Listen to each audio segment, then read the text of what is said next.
जय हिंद साथियों, नमस्कार। मां सरस्वती, मां भगवती को वंदन। आप सभी का हार्दिक स्वागत और अभिनंदन। मैं हूं आपका साथी दोस्त विकास और आप जुड़े हुए हैं विकास चौधरी आरएस निःशुल्क यूट्यूब चैनल के ऊपर। जी हां साथियों, जैसा कि आपको थंबनेल के ऊपर साफ साफ प्रतीत हो रहा है, आज इस सेशन में हम लोग बात करेंगे आरपीएससी स्कूल व्याख्याता परीक्षा राजनीति विज्ञान से संबंधित सेशन रहेगा प्यारे विद्यार्थियों। और इस सेशन में जो कि टीम जेवीएम एकेडमी द्वारा टॉपिक वाइज टेस्ट सीरीज कम एमसीक्यू मेंटरशिप प्रोग्राम, एक ऐसा सिलेक्शन प्रूफ प्लान जिसमें प्यारे विद्यार्थियों आपको मिलेगा 2100 प्रश्नों का बरमास्टर पैकेज और इन 2100 प्रश्नों की संपूर्ण व्याख्यात्मक हल पीडीएफ के माध्यम से, साथ ही साथ प्यारे विद्यार्थियों आपको मिलेगा इन सभी प्रश्नों का वीडियो सॉल्यूशन। तो प्यारे विद्यार्थियों, आशा और अपेक्षा करता हूं कि इस सेशन के माध्यम से, इस 2100 प्रश्नों के ब्रह्मास्त्र के माध्यम से आप लोगों ने जो पिछले काफी समय से तैयारी कर रखी है, जो आप लोगों का सुनहरा संघर्ष है, सुनहरी सफलता में बदलेगा और उसमें टीम जेवीएम एकेडमी का प्रत्यक्ष और अप्रत्यक्ष रूप से जितना सहयोग होगा, कम कंटेंट में मैक्सिमम आउटपुट आप लोगों को इस प्रकार से मिलेगा। हम आप लोगों के साथ में हैं। प्यारे विद्यार्थियों, इस सेशन में आज हम लोग बात करेंगे वीडियो सॉल्यूशन में, जो कि ये राजनीति विज्ञान द्वितीय प्रश्न पत्र और सेकंड टेस्ट हुआ था। दूसरा टेस्ट और दूसरे टेस्ट के सिलेबस की बात करें तो जिन्होंने एप्लीकेशन परचेज कर लिया, आप लोग जेवीएम परिवार का सदस्य बन गए, उन विद्यार्थियों के लिए, उन विद्यार्थियों ने तो ये टेस्ट दिया भी होगा।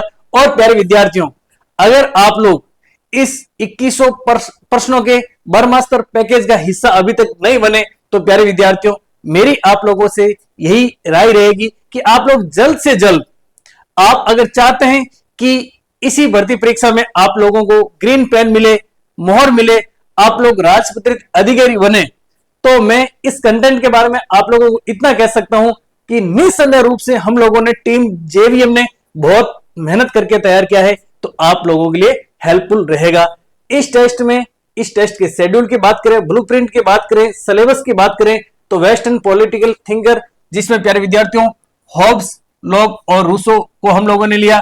बेरेट की बात करें तो अनुच्छेद 36 से लेकर 51 तक, और ओल्ड पेपर की बात करें तो RPSC college lecture 2023 Sanskrit department में जो पहला और दूसरा पेपर हुआ, और साथ ही साथ यूजीसी नेट एग्जाम 2025। एक चीज मैं आप लोगों को और बता देता हूं कि कोई भी भर्ती परीक्षा में प्यारे विद्यार्थियों पीवाईक्यू का बहुत बड़ा रोल होता है, लेकिन हम लोगों ने इन पीवाईक्यू को आप लोगों के लिए इन 2100 प्रश्नों की फॉर्मेटिंग में इस प्रकार से तैयार किया है कि प्यारे विद्यार्थियों आप लोगों को एज इट इज पीवाईक्यू और उनका उत्तर तो आरपीएससी की साइट या फिर यूजीसी नेट की साइट पर ही मिल जाएगा। लेकिन हम लोगों ने आप लोगों की तैयारी को शानदार वाली धार देने के लिए और इस आरपीएससी के बदलते ट्रेंड के अनुसार इन पीवाईक्यू की फॉर्मेटिंग में भी चेंज की है, क्योंकि प्यारे विद्यार्थियों कोई भी अपकमिंग एग्जाम होता है तो उस एग्जाम में जो पेपर सेटर होते हैं ना, पुराने प्रश्न पत्रों को देखते हैं और उनके इर्द गिर्द प्रश्न बनाने की संभावना रहती है। तो हम लोगों ने उसी फॉर्मेटिंग के अनुसार इस टेस्ट का परफॉर्मा तैयार किया है। उसके बाद में एनसीईआरटी की बात करें तो कक्षा 11 राजनीति सिद्धांत अध्याय 4, 5 और 6, और कक्षा 12 स्वतंत्र भारत में राजनीति, जिसमें हम लोगों ने अध्याय 4, 5 और 6 समाहित किया है। अगर आप लोग इस बरमास्टर पैकेज के सदस्य अभी तक नहीं बने, तो प्यारे विद्यार्थियों इस सिलेक्शन प्रूफ प्लान का हिस्सा अभी बनिए, जिसमें आप लोगों को कुल 21 टेस्ट मिलेंगे। इन 21 टेस्ट की व्याख्यात्मक पीडीएफ मिलेगी और इनका वीडियो सॉल्यूशन मिलेगा, और इनकी फीस केवल और केवल नाम मात्र की रखी गई है 1051 रुपए। अब प्यारे विद्यार्थियों आप लोगों के मन में आ रहा है कि सर यह पैकेज हमारे को मिलेगा तो कहां पर मिलेगा? ये प्यारे विद्यार्थियों आपको पैकेज मिलेगा जेवीएम एकेडमी। आप लोगों को अभी सेशन की समाप्ति के बाद में प्ले स्टोर पर जाना है और जेवीएम एकेडमी ऐप को डाउनलोड करना है, इंस्टॉल करना है, और उसके बाद में पहला टेस्ट आप लोगों के लिए बिल्कुल निःशुल्क है। आप लोगों को पहला टेस्ट देना है, उसकी पीडीएफ आप लोगों को लेनी है, उसका व्याख्या सॉल्यूशन इसी चैनल के ऊपर हम लोगों ने करवा दिया है, उनको आप लोगों को देखना है। और उसके बाद में अगर आप लोगों को लगे कि वाकई में कंटेंट में दम है और कम कंटेंट में मैक्सिमम आउटपुट आप लोगों को मिल सकता है, तो प्यारे विद्यार्थियों समय रहते हुए आप लोग इस परिवार का हिस्सा बनिए। और मैं तो आप लोगों को इतना ही कहूंगा कि अगर आप लोग क्वालिटी और करियर से समझौता नहीं करना चाहते हैं और अपने सपनों को हकीकत में बदलना चाहते हैं तो आप लोगों को अवश्य जेवीएम परिवार का हिस्सा बनना चाहिए। सीधे हम लोग प्यारे विद्यार्थियों पहले पर्सन की बात करते हैं। अब देखिए, ये दूसरा टेस्ट और दूसरे टेस्ट की बात करें तो पहला टेस्ट, पहले टेस्ट, दूसरा टेस्ट और पहला पर्सन, इसमें प्यारे विद्यार्थियों 1 से लेकर के 20% कंटिन्यू आपके हॉब से संबंधित है। किससे संबंधित है? हॉब से संबंधित है। और हम लोगों ने, हालांकि प्यारे विद्यार्थियों इन 20 प्रश्नों में हॉब्स को समेटना अपने आप में बहुत बड़ी बात है, लेकिन हम लोगों ने कोशिश की है कि आपको इस प्रकार की फॉर्मेटिंग में पर्सन मिले, वीडियो सॉल्यूशन मिले, इनके व्याख्या मिले, जिससे कि अधिकतम हॉब से जो इन 20 प्रश्नों में समाहित हो जाए। तो हम लोग ये भी कह सकते हैं कि एज ए आपका क्रैश कोर्स भी हो जाएगा। आप लोगों से निवेदन है कि इस वीडियो सेशन को देखें तब ये दूसरे टेस्ट की पीडीएफ सामने लेकर के जरूर बैठे, क्योंकि प्यारे विद्यार्थियों जिस प्रकार से हम लोगों ने पीडीएफ में व्याख्या की है, कुछ व्याख्या का मैं वापस से दोहराव करूंगा, कुछ नई व्याख्या इसमें ऐड करूंगा और उस व्याख्या को कीवर्ड के माध्यम से as a short notes, as a trick से किस प्रकार से आप लोगों को याद करना है वो भी मैं आप लोगों को बताऊंगा। तो पीडीएफ का प्रिंट भी आप लोग है जो सामने लेकर बैठे, पहला पर्सन। और साथ साथ में एक चीज और ध्यान रखना, आप लोगों को उत्तर भी बताने हैं। हो सकता है कि आपका उत्तर गलत हो जाए, कोई फर्क नहीं पड़ेगा, लेकिन प्यारे विद्यार्थियों अगर यहां उत्तर गलत हो जाएगा तो उसका कोई महत्व नहीं है, आपके एग्जाम हॉल में है जो उत्तर गलत नहीं होगा। पहला पर्सन, निम्नलिखित में से कौन सा कथन सही नहीं है? सही नहीं है, यानी कि 3 कथन तो आप लोगों के हॉब्स से संबंधित सही है और एक कथन है जो सही नहीं है, आप लोगों को बताना है। हॉब्स के विचारों पर आर्माडा का युद्ध, हॉब्स के विचारों पर आर्माडा का युद्ध, प्यूरिटन क्रांति, लेवलर्स एवं डिगर्स आंदोलन का गहरा प्रभाव पड़ा। क्या यह कथन सही है? दूसरे कथन की बात करें, प्यूरिटन ईसाई धर्म में 16 से 18वीं सदी के मध्य ब्रिटेन में चला एक सुधार आंदोलन था। क्या यह बात सही है? तीसरे कथन की बात करें, सी की बात करें तो लिखा हुआ है कि हॉब्स ने गैलीलियो, फ्रांसीसी बेकन व रेने देकार्ते से वैज्ञानिक पद्धति ग्रहण की। क्या यह बात सही है? और चौथा ऑप्शन है कि भौतिक शास्त्र के आधार पर हॉब्स ने मनोविज्ञान की रचना की, जबकि मनोविज्ञान के आधार पर उसने राजनीति शास्त्र की स्थापना की। अब आप लोगों को बताना है कि इसमें से कौन सा कथन है जो सही नहीं है। तब तक मैं आप लोगों की जानकारी लिए बता दूं कि कोई भी विद्वान, कोई भी थिंकर, कोई भी चिंतक होता है ना, तो उसके जीवन पर या फिर हम बात करें उनके विचारों पर तत्कालीन परिस्थितियों में बहुत ज्यादा प्रभाव पड़ता है। हॉब्स की बात करें प्यारे विद्यार्थियों, दार्शनिक जिसका नाम है हॉब्स, हॉब्स के विचारों पर आर्माडा का युद्ध, यहां पर लिखा हुआ है कि आर्माडा का युद्ध। अब देखिए प्यारे विद्यार्थियों, हॉब्स के जन्म की बात करें कि हॉब्स का जन्म कब हुआ, हॉब्स का जन्म कहां पर हुआ। आप लोग भली भांति जानते हैं कि हॉब्स का जन्म है जो प्यारे विद्यार्थियों 5 अप्रैल 1588, 5 अप्रैल 1588 को क्या होता है? हॉब्स का जन्म होता है। ठीक है, हॉब्स का जन्म कहां पर होता है? हॉब्स का जन्म आप लोग ये भी जानते हैं कि एक स्थान है जिसका नाम है माल्सबरी, और माल्सबरी कहां पर है? तो आप लोग कहेंगे सर माल्सबरी है इंग्लैंड में, या फिर हम लोग कह सकते हैं ब्रिटेन में। आप लोगों ने एक विद्वान जिसका नाम है काउले ने हॉब्स को माल्सबरी का शैतान भी कहा था। आप लोग ये भी साथ साथ में ध्यान में रखना। अब देखिए आर्माडा का युद्ध कहां पर हुआ था और कब हुआ था, तो ध्यान रखना प्यारे विद्यार्थियों। आर्माडा के युद्ध की बात करें, आर्माडा का युद्ध स्पेन के एक जहाजी बेड़े का नाम था आर्माडा। और प्यारे विद्यार्थियों ध्यान रखना, स्पेन की जल सेना ने ब्रिटेन पर आक्रमण किया था, उसी को कहा जाता है आर्माडा का युद्ध। आर्माडा क्या था? एक जहाजी बेड़े का नाम था। स्पेन की जल सेना के द्वारा ब्रिटेन पर हमला किया जाता है, युद्ध किया जाता है, उसे कहा जाता है आर्माडा का युद्ध। सर ये युद्ध कब किया जाता है? यह युद्ध होता है प्यारे विद्यार्थियों जब हॉब्स का जन्म होता है उस समय। आप लोग ये भी जानते हैं कि हॉब्स की मां ने हॉब्स को समय से पूर्व जन्म दिया था। इसी कारण से हॉब्स ने अपने जीवनी में एक बात यह भी लिखी कि मैं और वह जुड़वा शिशु है। क्या है? जुड़वा शिशु है। यानी उन्होंने स्पष्ट किया कि जब मेरा जन्म हुआ उस समय ब्रिटेन में बहुत ज्यादा युद्ध हो रहे थे, ब्रिटेन की स्थिति बहुत भयानक थी, हम कह सकते हैं कि एक भय का माहौल था। इसी कारण से हॉब्स ने खुद ने कहा कि मैं और वह जो जुड़वा शिशु है।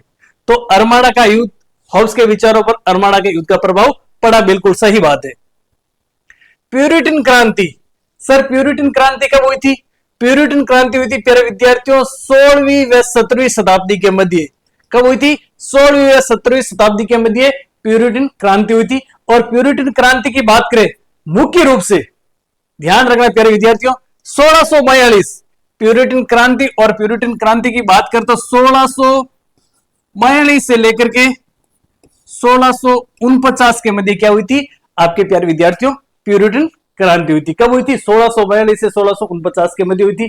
प्यूरिटन क्रांति का भी हॉब्स पर बहुत बड़ा प्रभाव पड़ा था। सर प्यूरिटन क्रांति क्या थी? ध्यान रखना प्यारे विद्यार्थियों, ब्रिटेन में 16वीं से 17वीं शताब्दी के मध्य एज ए ग्रे युद्ध हुआ था। क्या हुआ था? एज ए ग्रे युद्ध हुआ था। यह किन के मध्य हुआ था? तो प्यारे विद्यार्थियों ध्यान रखना, प्यूरिटन क्रांति संसद समर्थकों व राजतंत्र के समर्थकों के मध्य हुई थी। और संसद समर्थकों का नेता कौन था? क्रॉमवेल था। आप लोगों को कमेंट करके बताना है कि राजतंत्र समर्थक कौन था। फटाफट से आप लोगों को यह भी कमेंट करके बताना। तो प्यूरिटन क्रांति का भी प्रभाव था। हॉब्स के विचारों पर लेवलर्स और डिगर्स, लेवलर्स और डिगर्स की बात करें तो लेवलर्स और डिगर्स का भी प्रभाव था। हॉब्स के विचारों पर लेवलर्स और डिगर्स का भी प्रभाव था। सर लेवलर्स क्या है? तो ध्यान रखना, लेवलर्स उन लोगों का समूह था जो राजनीतिक समानता की मांग करते थे। लेवलर्स लेवलर्स लेवलर्स किसकी मांग करते थे? राजनीतिक समानता, और राजनीतिक समानता की मांग कर रहे थे, उन लोगों का समूह था। इनका भी प्रभाव था। डिगर्स कौन थे? डिगर्स की बात करें तो ध्यान रखना प्यारे विद्यार्थियों, डिगर्स है जो आर्थिक समानता की मांग करते थे, आर्थिक समानता की मांग करते थे, उनका भी प्रभाव पड़ा था। तो हम लोग कह सकते हैं कि पहला कथन तो बिल्कुल है, क्या है? सही है। अब देखिए प्यारे विद्यार्थियों, दूसरा कथन, पहला कथन तो क्या होगा? एकदम सही होगा। दूसरे कथन की बात करें, ये प्यूरिटन की बात करें, ये प्यूरिटन क्रांति 1642 से 1649 के मध्य हुई ईसाई धर्म में। यहां पर देखिए 16वीं से 18वीं सदी लिखा हुआ है, जबकि ये आप लोगों को क्या हो जाएगा? खोटा हो जाएगा। ध्यान रखना 16वीं से 17वीं सदी, 16वीं से 17वीं सदी के मध्य प्यूरिटन क्रांति हुई थी। और प्यूरिटन क्रांति ब्रिटेन में चला एक सुधार आंदोलन था। तो ये आप लोगों का क्या हो जाएगा? खोटा हो जाएगा। ये क्या हो जाएगा? खोटा हो जाएगा। और इसका उत्तर क्या हो जाएगा? इसका उत्तर तो हो जाएगा बी हो जाएगा। कथन सी की बात करें, हॉब्स ने गैलीलियो, फ्रांसीसी बेकन व रेने देकार्ते से वैज्ञानिक पद्धति ग्रहण की थी। बिल्कुल वैज्ञानिक पद्धति है जो ग्रहण की थी, सही बात है। अगले कथन की बात करें, भौतिक शास्त्र के आधार पर हॉब्स ने मनोविज्ञान की रचना की, जबकि मनोविज्ञान के आधार पर राजनीति शास्त्र की स्थापना की थी। यह कथन भी आप लोगों का क्या है? बिल्कुल सही है। इस प्रश्न और प्रश्न पहले का उत्तर क्या हो जाएगा? B option. बी ऑप्शन क्यों होगा?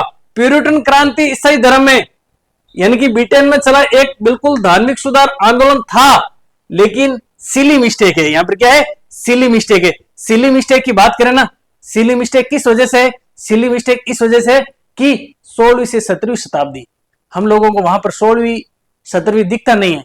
क्यों नहीं दिखता है? क्योंकि एग्जाम हॉल होता है, और एग्जाम हॉल में नहीं दिखेगा, अपने ऊपर बहुत ज्यादा दबाव होता है। मैं अक्सर कहता हूं कि एग्जाम हॉल में एक तो सेल्फ मैनेजमेंट, अपने आप को मैनेजमेंट रखने का दबाव होता है, और एक पेपर मैनेजमेंट का दबाव होता है। उस केस में सिली मिस्टेक हो जाती है। तो प्यारे विद्यार्थियों, हमारा उद्देश्य है कि आप लोग सिली मिस्टेक नहीं करें। एग्जाम से पहले आप लोगों को इस प्रकार से प्रिपेयर किया जा रहा है कि आप लोग बिल्कुल भी सिली मिस्टेक नहीं करें। एक बार इसका जो मैं साइड में हो जाता हूं, स्क्रीनशॉट ले लीजिए।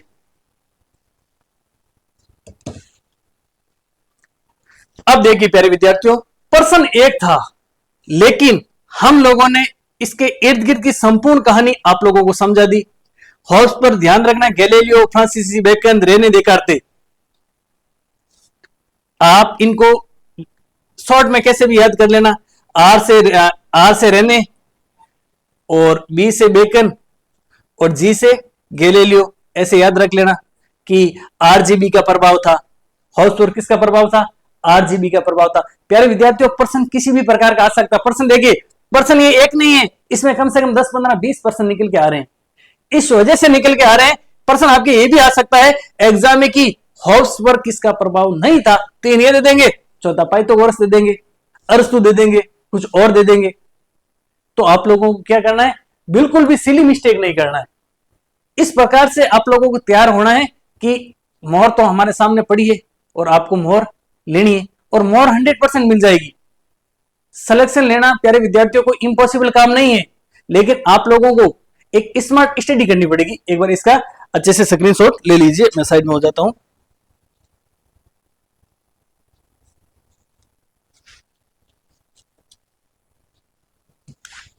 चलो अगले प्रश्न की बात करते हैं। अगले प्रश्न की बात करते हैं, उससे पहले मैं आप लोगों को थोड़ा सा हॉब्स के बारे में बताऊंगा। हालांकि सामान्य बातें हैं, हॉब्स का जन्म कब हुआ था थोड़े समय पहले हम लोगों ने देख लिया। ये देखिए साथ साथ में मैंने बता दिया कि हॉब्स का जन्म तो हुआ था आपके 5 अप्रैल 1588 को। प्यारे विद्यार्थियों, 5/4/1588 को क्या हुआ था? हॉब्स का जन्म हुआ था। हॉब्स का जन्म सर कहां पर हुआ था? मैंने आप लोगों को बता दिया कि इंग्लैंड में हुआ था। इंग्लैंड में कौन से स्थान पर हुआ था? तो ध्यान रखना, माल्सबेरी या फिर माल्सबरी नामक स्थान पर हुआ था। और हॉब्स ने जिस प्रकार से मानव स्वभाव का वर्णन किया, उसका एक व्यक्ति है जिसका नाम है काउले। काउले ने क्या कहा? काउले ने हॉब्स को क्या कहा? माल्सबरी का शैतान, माल्सबरी का शैतान भी कहा। यहां से आपके एक और प्रश्न निकल के तैयार हो जाएगा। अब देखिए हॉब्स और हॉब्स की एक बहुत बढ़िया रचना जिसका नाम है लेवियथन। लेवियथन, लेवियथन की रचना हॉब्स ने कब की थी? बहुत अच्छा प्रश्न आ सकता है कि लेवियथन की रचना कब की थी। फटाफट से आप लोग कमेंट करके बताइए। लेवियथन, और लेवियथन को महान रचना एक विद्वान है जिसका नाम है माइकल ऑक्साट। माइकल ऑक्साट ने लेवियथन को क्या बताया? महान रचना बताया था। अब लेवियथन की बात करें, लेवियथन का अर्थ क्या होता है? तो समुद्री राक्षस या फिर हम लोग कह सकते हैं तिमिंगिल। क्या कह सकते हैं? तिमिंगल। याद रखना, तिमिंगिल या तिमंगल एक ही बात है ना। इसी को कहा जाता है समुद्री राक्षस। और अब ध्यान रखना प्यारे विद्यार्थियों, लेवियथन जो नाम है ना, ये हॉब्स ने लेवियथन नाम कहां से लिया? तो ध्यान रखना, लेवियथन नाम लिया था आपके बाइबिल से। लेवियथन नाम कहां से लिया? तो ध्यान रखना, बाइबिल, और बाइबिल से लेवियथन नाम लिया था किसने? हॉब्स ने। आप लोग कमेंट करके बताइए कि लेवियथन के एक हाथ में तो क्या है और एक हाथ में, दूसरे हाथ में क्या है? फटाफट से आप लोग कमेंट करके बताइए कि लेवियथन के दोनों हाथों में क्या है। कुछ न कुछ लेवियथन के दोनों हाथों में है। फटाफट से आप लोग कमेंट करके बताइए। अब देखिए हॉब्स के अनुसार मानव स्वभाव, बहुत बढ़िया प्रश्न आता है कि मानव स्वभाव किस प्रकार का था? तो ध्यान रखना प्यारे विद्यार्थियों, हॉब्स ने मानव स्वभाव की तुलना, आप लोग आगे पढ़ेंगे एक कलरेंडर व ब्रेमिल के बारे में पढ़ेंगे, तो उन्होंने तो यहां तक कहा कि हॉब्स ने मानव स्वभाव का चित्रण इस प्रकार से किया कि एक गए गुजरे पशु से भी बेकार किया है। हॉब्स ने कहा कि मनुष्य मूल रूप से क्या है? स्वार्थी है, क्रूर है, ये हमेशा मनुष्य में युद्ध की इच्छा रहती है, झगड़ालू है, हृदयहीन है। मनुष्य क्या है? मनुष्य हॉब्स कहता है कि क्रूर है। क्या है? क्रूर है, झगड़ालू प्रवृत्ति का है। क्या है? झगड़ालू प्रवृत्ति का है, हृदयहीन है, यानी मनुष्य के अंदर हृदय पाया ही नहीं जाता। हॉब्स ने तो इतना कहा। और हॉब्स ने कहा कि मनुष्य क्या है? अहंवादी है। क्या है? अहंवादी है। और मनुष्य है प्यारे विद्यार्थियों शक्तिवादी। क्या है? शक्तिवादी। मनुष्य के मन में हमेशा रहता है कि मैं शक्ति अधिक से अधिक प्राप्त कर लूं, ये भी प्राप्त कर लूं, वो भी प्राप्त कर लूं, ये भी कर लूं, वो भी कर लूं। ये मनुष्य के मन में चौबीसों घंटे रहता है। और रहने के पीछे कारण बताया उन्होंने कि मनुष्य जो शरीर है ना, ये संवेदनाएं गतियां करती रहती है, गतियां करती रहती है। बाहरी जो चीजें देखता है उससे धक्का लगता है मनुष्य को, और उसके बाद में मनुष्य में तृष्णाएं, भूख, जिज्ञासा बढ़ती रहती है। यानी सांत्वना नाम की या फिर संतोष नाम की मनुष्य में चीज ही नहीं है। अब हॉब्स पर किसका प्रभाव पड़ा? तो मैंने आपको बताया, रेने देकार्ते का प्रभाव पड़ा, गैलीलियो का पड़ा, और किसका पड़ा? रेने देकार्ते, गैलीलियो और फ्रांसीसी बेकन। इन तीन लोगों का हॉब्स पर बहुत ज्यादा प्रभाव पड़ा था। किन किन का? रेने देकार्ते, गैलीलियो और फ्रांसीसी बेकन। पर्सन अच्छा सा, बहुत इजी सा बन सकता है। उसके साथ साथ में ध्यान रखना, हॉब्स ज्यामिति से बहुत ज्यादा प्रभावित था। हॉब्स की अध्ययन पद्धति की बात करें तो निगमनात्मक पद्धति थी, और निगमनात्मक पद्धति की बात करें कहां से ली, किससे प्रभावित होकर के ली? तो ध्यान रखना प्यारे विद्यार्थियों, यूक्लिड से प्रभावित होकर ली। और हॉब्स है जो यूक्लिड की ज्यामिति से भी बहुत ज्यादा प्रभावित था। यूक्लिड और यूक्लिड की ज्यामिति, हॉब्स है जो यूक्लिड की ज्यामिति से बहुत ज्यादा प्रभावित था। आप लोगों को प्यारे विद्यार्थियों साथ साथ में ध्यान रखना। हॉब्स का एक शानदार वाला कथन बहुत ज्यादा इंपॉर्टेंट है, वो हर किसी को आता है। हॉब्स ने कहा कि जो प्रतिज्ञा पत्र, हॉब्स ने कहा कि जो प्रतिज्ञा पत्र की बात करें, प्रतिज्ञा पत्र की तुलना हॉब्स ने समझौते पत्र से की, या फिर समझौते से की, कि जो प्रतिज्ञा पत्र तलवार की बात करें तो शक्ति की नींव पर न टिके, तलवार या शक्ति की नींव पर न टिके, वो कोरे शब्द जाल है, वो कोरी बकवास है। वो मनुष्य की रक्षा के लिए शौर्यता यानी हमेशा असमर्थ है। ऐसे समझौते की कोई वैल्यू नहीं होती है। ये बात किसने कही? हॉब्स ने कही थी। आगे देखिए अगला प्रश्न, दूसरा प्रश्न बहुत इजी प्रश्न है। किसने कहा हॉब्स के दर्शन का मूल आधार ज्यामिति व यांत्रिकी है? क्या है? ज्यामिति और यांत्रिकी। ज्यामिति की बात करें तो जियोमेट्रिक, और यांत्रिकी की बात करें तो इंजीनियरिंग। ठीक है, हम कह सकते हैं कि हॉब्स के दर्शन और दर्शन का मूल आधार क्या था? इजी था। क्या था? हॉब्स के दर्शन का मूल आधार क्या था? इजी था। ई से हो जाएगा इंजीनियरिंग यानी यांत्रिकी, और जी से हो जाएगा प्यारे विद्यार्थियों आपके ज्यामिति। अब प्रश्न यह है कि यह बात कही किसने थी? हॉब्स के स्वभाव के बारे में यह बात किसने कही थी? फटाफट से आप लोग कमेंट करके बताइए कि हॉब्स के संबंध में यह बात उन्होंने कही थी। जल्दी से आप लोग कमेंट करके बताइए। ये प्रश्न आप लोगों के सामने मैं साइड में खो जाता हूं। किसने कहा हॉब्स के दर्शन का मूल आधार इजी है? इजी की बात करें तो ई से हो जाएगा आपकी इंजीनियरिंग, और जी से हो जाएगा आपके ज्योमेट्रिक। सीधा सा उत्तर हो जाएगा प्यारे विद्यार्थियों, सेबाइल ने कहा था। किसने कहा था? सेबाइल ने कहा था। माइकल ऑक्सफोर्ड की बात करते हम लोगों ने थोड़े समय पहले पढ़ा कि माइकल ऑक्सफोर्ड ने क्या कहा? हॉब्स की लेवियथन क्या है? राजनीतिक दर्शन की महान करती है। हॉब्स की लेवियथन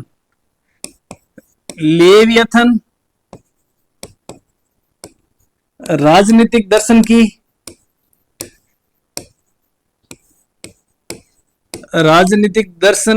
की महान करती है। यह बात किसने कही थी? यह बात आपके माइकल ऑक्सफोर्ड ने कही थी। किसने कही थी? माइकल ऑक्सफोर्ड ने कही थी। यह किसने कहा कि हॉब्स के दर्शन का मूल आधार इजी है? तो ध्यान रखना, सेबाइल ने कहा था। कई बार अभ्यर्थी ए और बी देखकर दोनों में कंफ्यूज हो जाते हैं और तुक्का मार देते हैं कि यही होगा। आप लोगों को ध्यान रखना प्यारे विद्यार्थियों, ऐसा नहीं करना। अगर आप ग्रेड फर्स्ट बनने जा रहे हैं, आपका कॉन्सेप्ट क्लियर होगा, तभी आप लोग जो प्रश्नों को हल कर पाएंगे। अब देखिए, हॉब्स और हॉब्स की अध्ययन पद्धति की बात करें तो सेबाइल ने कहा कि हॉब्स की अध्ययन पद्धति किस प्रकार की है? निगमनात्मक पद्धति है। निगमनात्मक। हॉब्स की अध्ययन पद्धति निगमनात्मक है। यह बात किसने कही थी? सेबाइल ने कही थी। जबकि हॉब्स की अध्ययन पद्धति और हॉब्स की अध्ययन पद्धति है जो दार्शनिक है, यह बात किसने कही थी? तो ऑक्सफोर्ड ने कही थी कि हॉब्स की पद्धति किस प्रकार की है? तो दार्शनिक प्रकार की है। बहुत अच्छा प्रश्न आ सकता है, कथन कारण वाला प्रश्न आ सकता है, आप लोगों को गलत नहीं करना है। फिर आगे लिखा हुआ कि ब्रेम हॉल व क्लेरेंडन ने हॉब्स के बारे में कुछ कहा था क्या? बिल्कुल कहा था। ब्रेम हॉल और क्लेरेंडन ने, जो हॉब्स ने मानव का स्वभाव बताया, व्यक्ति की बात की कि हॉब्स के अनुसार व्यक्ति का स्वभाव इस प्रकार का होता है, तो इन्होंने आलोचना स्वरूप कहा कि हॉब्स व्यक्ति को पशुओं से भी गया गुजरा या फिर अहवादी समझते हैं। हॉब्स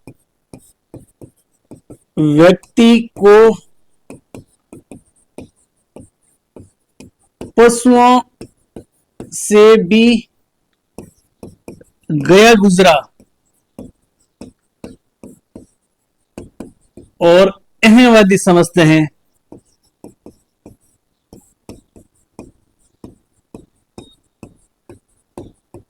ये बात कौन कह रहे हैं? ये बात कह रहे हैं आपके ब्रेम हॉल व क्लेरेंडन। ब्रेम हॉल और क्लेरेंडन हॉब्स की आलोचना स्वरूप ये बात कहते हैं। तो आपके दूसरा प्रश्न हो गया। आप लोग इसका क्या कर लीजिए, स्क्रीनशॉट ले लीजिए।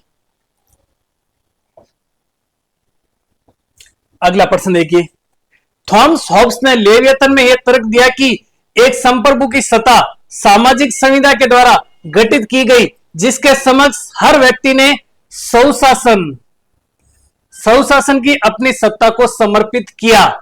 प्यारे विद्यार्थियों, इस प्रकार के प्रश्नों को तो मैं बहुत इजी प्रश्न मानता हूं। आप लोग कथन और कारण वाले प्रश्नों से बिल्कुल मत घबराइए। इस प्रकार के प्रश्न बहुत इजी प्रश्न होते हैं।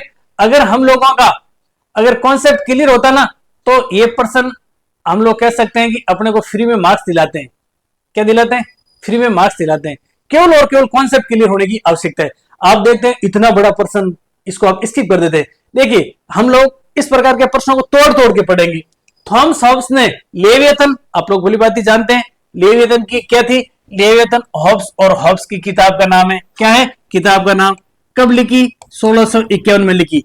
माइकल ऑक्सफोर्ड ने राजनीतिक दर्शन की महान या फिर अमर कृति किसे कहा था? अमर कृति किसे कहा था? लेवियतन को कहा था। लेवियतन में हॉब्स ने यह तर्क दिया कि संप्रभु की सत्ता सामाजिक संविदा के द्वारा गठित की गई। बिल्कुल, संप्रभु की सत्ता सामाजिक संविदा के द्वारा गठित की गई।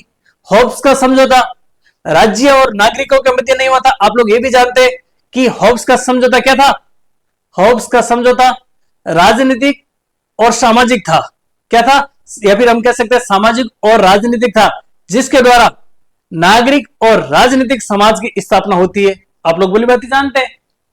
और इसके थ्रू नागरिकों ने अपने अधिकार, देखिए, संविधा के द्वारा गठित की गई, जिसके समक्ष हर व्यक्ति ने स्वशासन की अपनी सत्ता को समर्पित किया। किसके सामने? कॉमनवेल्थ के थ्रू लेवियतन के सामने। और एक शर्त रखी थी कि अगर राजा, संप्रभु, लेवियतन या फिर कॉमनवेल्थ अगर उनके आत्मरक्षा के अधिकार को सुरक्षित नहीं कर पाते हैं, तो उस केस में विद्रोह करने का भी अधिकार है। तो यह बात, कथन ए तो क्या है, बिल्कुल सही है। अब इससे संबंधित तर्क देखिए। मनुष्य ने पाया कि उन्होंने प्राकृतिक अवस्था में जिस तरह अपने जीवन को सामूहिक रूप से विनियमित किया था, अब नहीं कर सकते हैं। प्राकृतिक अवस्था के चित्रण की बात करें तो हॉब्स ने कहा था कि जिसकी लाठी उसकी भैंस। उन्होंने मानव स्वभाव के बारे में बताया कि मानव स्वभाव अहंवादी है, शक्तिवादी है, क्रूर है, निर्दय है, हृदयहीन है और हमेशा 24 घंटे शक्ति की इच्छा करता है। और शक्ति की इच्छा उस हद तक करता है, अंतिम क्षण तक करता है कि वो मौत के गले नहीं लगा ले। यानी अगर उनको, सामने वाले को लगता है कि नहीं, ये करने से हमारी मौत भी हो सकती है, उस केस में वो वापस से रिवर्स हो जाता है। बाकी अंतिम क्षण तक वो प्रयास करता है कि मैं शक्तिवादी बन जाऊं। मनुष्य ने पाया कि प्राकृतिक अवस्था में जिसकी लाठी उसकी भैंस, जिस तरह से अपने जीवन को सामूहिक रूप से विनियमित किया था, अब नहीं कर सकते हैं। यह बात भी बिल्कुल सही है। अब देखिए प्यारे विद्यार्थियों, कथन भी सही है और तर्क भी सही है। तर्क कह सकते हैं या फिर हम लोग कह सकते हैं कि यह कारण भी बिल्कुल सही है। अब इसकी व्याख्या कर रहा है नहीं कर रहा, अब आप लोग इसमें क्योंकि लगाकर देखिए या फिर इसलिए लगाकर देखिए, आप लोगों का कथन और कारण वाला प्रश्न इजी वे से सही हो जाएगा।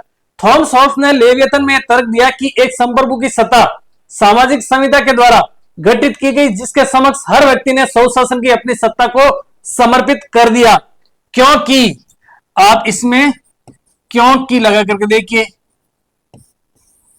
क्योंकि मनुष्य ने पाया कि उन्होंने प्राकृतिक अवस्था में जिस तरह अपने जीवन को सामूहिक रूप से विनियमित किया था, अब नहीं कर सकते हैं, इस कारण से सत्ता सौंप दी। बिल्कुल सही बात है, कथन भी सही है और कारण भी सही है। क्या है? कथन भी सही है और कारण भी सही है।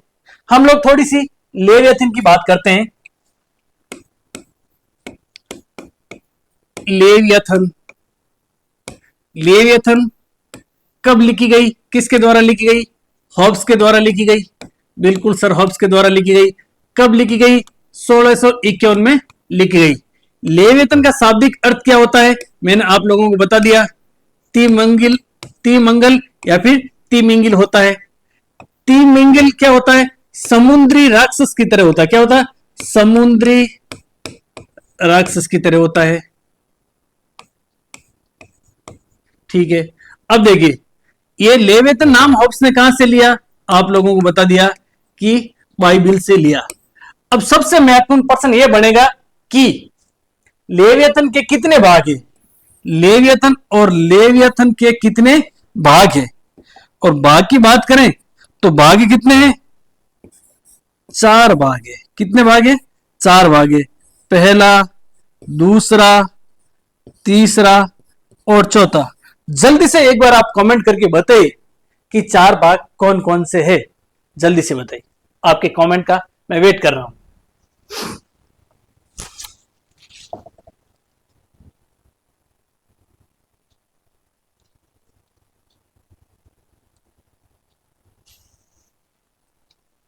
लेवियथन के 4 भाग और 4 भाग कौन कौन से? लेवियथन 4 भागों में विभाजित है। ध्यान रखना, बहुत अच्छा प्रश्न आएगा।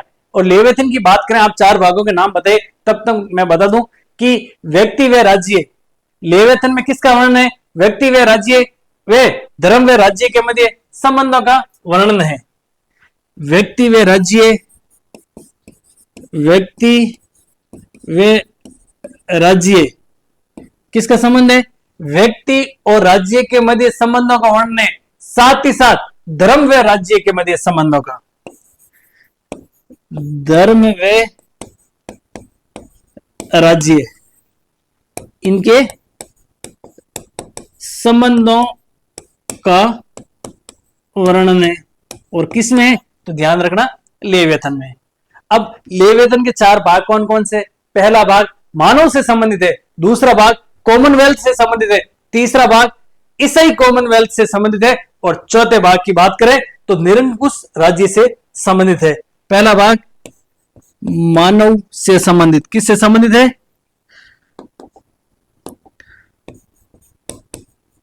मानव से संबंधित। दूसरा भाग कॉमन वेल्थ से संबंधित। तीसरा भाग ईसाई कॉमनवेल्थ, इससे संबंधित है। और चौथे भाग की बात करें ना, तो चौथा भाग आपके निरंकुश राज्य, या फिर हम लोग कह सकते हैं कि निरंकुश राजा से संबंधित है। 4 भाग हो गए। प्रश्न इसी प्रकार से आएंगे। आप लोगों को एग्जामिनर की साइकोलॉजी पहचाननी होगी और जहां से एग्जामिनर प्रश्न बना रहा है, आप लोगों को उससे आगे तक जाना पड़ेगा प्यारे विद्यार्थियों, तभी आप लोगों को क्या होगा? सिलेक्शन होगा। इस चीज का आप लोगों को ध्यान रखना है। अगला प्रश्न देखिए, हॉब्स की लेवियथन को 4 भागों में विभाजित किया गया। हॉब्स की लेवियथन को कितने भागों में बांटा गया? 4 भागों में। हम लोगों ने पढ़ लिया। पहला भाग मानव से संबंधित, दूसरा भाग किससे संबंधित? कॉमनवेल्थ से संबंधित, तीसरा भाग ईसाई कॉमनवेल्थ से संबंधित और चौथे भाग की बात करें तो निरंकुश राज्य से संबंधित। बिल्कुल है, जो हॉब्स की लेवियथन को 4 भागों में विभाजित किया गया, जिसका दूसरा भाग व्यक्ति व कॉमनवेल्थ से संबंधित है, सीधा सा खोटा हो जाएगा। और यहां पर एग्जामिनर ने पूछा कि असत्य कथन बताइए, यही असत्य हो जाएगा, क्योंकि हम लोगों ने थोड़े समय पहले पढ़ लिया। पहला भाग मानव से संबंधित और दूसरा भाग कॉमनवेल्थ से संबंधित, और इसमें लिखा है कि दूसरा भाग है जो व्यक्ति व कॉमनवेल्थ से संबंधित है। व्यक्ति आते क्या हो जाएगा? खोटा हो जाएगा। हॉब्स के अनुसार चर्च कॉमनवेल्थ के अधीन अन्य संघों जैसा ही संघ है। वेरी इंपॉर्टेंट है। हॉब्स क्या कहता है? हॉब्स कहता है कि चर्च भी क्या है, अन्य संघों जैसा ही राज्य का एक क्या है, संघ है। ये नहीं है कि हॉब्स कह रहा है कि जो राज्य है वो चर्च है जो राज्य से ऊपर है। हॉब्स के अनुसार मनुष्य लेवियतन का दास नहीं बल्कि संवेदना, तर्षणा, भय का दास है। ध्यान रखना, हॉब्स ने कहा कि मनुष्य जो लेवियतन का दास नहीं है, किसका दास है, संवेदना का दास है, तर्षणा का दास है और भय का दास है। और इन तीनों का दास होने के कारण वे लेवियतन से क्या करता है, अपने सभी अधिकार लेवियतन को सौंप देता है, क्योंकि लेवियतन इसकी क्या करता है, रक्षा करता है मनुष्य की। और अगर आत्मरक्षा के मामले में राज्य, राजा या फिर लेवियतन सक्षम नहीं है तो नागरिकों को विद्रोह करने का अधिकार है। हॉब्स राज्य को प्राकृतिक व स्वाभाविक नहीं बल्कि कृत्रिम मानता है। बिल्कुल सही बात है। हॉब्स है जो राज्य को प्राकृतिक व स्वाभाविक नहीं मानता है। तो आप लोगों को बता दूं कि कौन है जो राज्य को प्राकृतिक व स्वाभाविक मानता है। तो ध्यान रखना प्यारे विद्यार्थियों, अरस्तु। अरस्तु की बात करें ना, अरस्तु है जो राज्य को प्राकृतिक व स्वाभाविक मानता है। अब आप लोग कमेंट करके बताएं कि अरस्तु के साथ साथ में और कौन है जो राज्य को स्वाभाविक व प्राकृतिक मानते हैं। अब देखिए, हॉब्स ने अरस्तु की विचारधारा का तो खंडन किया ही किया, साथ साथ में मध्ययुगीन विचारधारा, मध्ययुगीन और मध्ययुगीन राज्य से संबंधित विचारधारा क्या थी कि राज्य की उत्पत्ति देवीय स्वरूप से होती है। किससे होती है, देवीय स्वरूप से होती है। इसका भी क्या किया, खंडन किया। क्या क्या है, खंडन किया है। किसने किया, हॉब्स ने किया। हॉब्स ने कहा कि राज्य की उत्पत्ति कृत्रिम रूप से होती है, राज्य कृत्रिम रूप से बनता है। यह बात कौन कह रहा है, हॉब्स कह रहा है। ठीक है, इसमें कौन सा असत्य हो जाएगा, तो असत्य होगा प्यारे विद्यार्थियों ए। अब मैंने आप लोगों को बताया कि हॉब्स के लेवियतन को 4 भागों में बांटा गया। कितने भागों में बांटा गया, 4 भागों में। पहला भाग किससे संबंधित है, तो मैंने आप लोगों को बताया कि पहला भाग है जो मानव से संबंधित है। किससे संबंधित है, मानव से संबंधित है। और मानव से संबंधित जो अरस्तु राज्य या फिर मानव की उत्पत्ति की बात करें ना, तो इन्होंने कहा कि राज्य की उत्पत्ति किससे हुई है, प्राकृतिक स्वाभाविक हुई है। उसका खंडन किया है। तो आप लोगों को ध्यान रखना है कि उन भाग में भी क्या लिखा हुआ है, आप लोगों को साथ साथ में ध्यान रखना है। तो आप इसका भी क्या कर लीजिए, एक बार मैं साइड में हो जाता हूं, स्क्रीनशॉट ले लीजिए।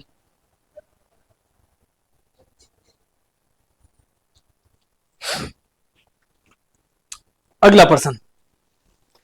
हाँ, अगले प्रश्न से पहले आप लोगों की जानकारी लिए बता दूं कि ये आपके 21 टेस्ट का जो सिलेक्शन प्रूफ प्लान है, उसमें से टेस्ट और टेस्ट 2 दूसरे टेस्ट की व्याख्या वीडियो सॉल्यूशन के माध्यम से आप लोगों के सामने पेश की जा रही है।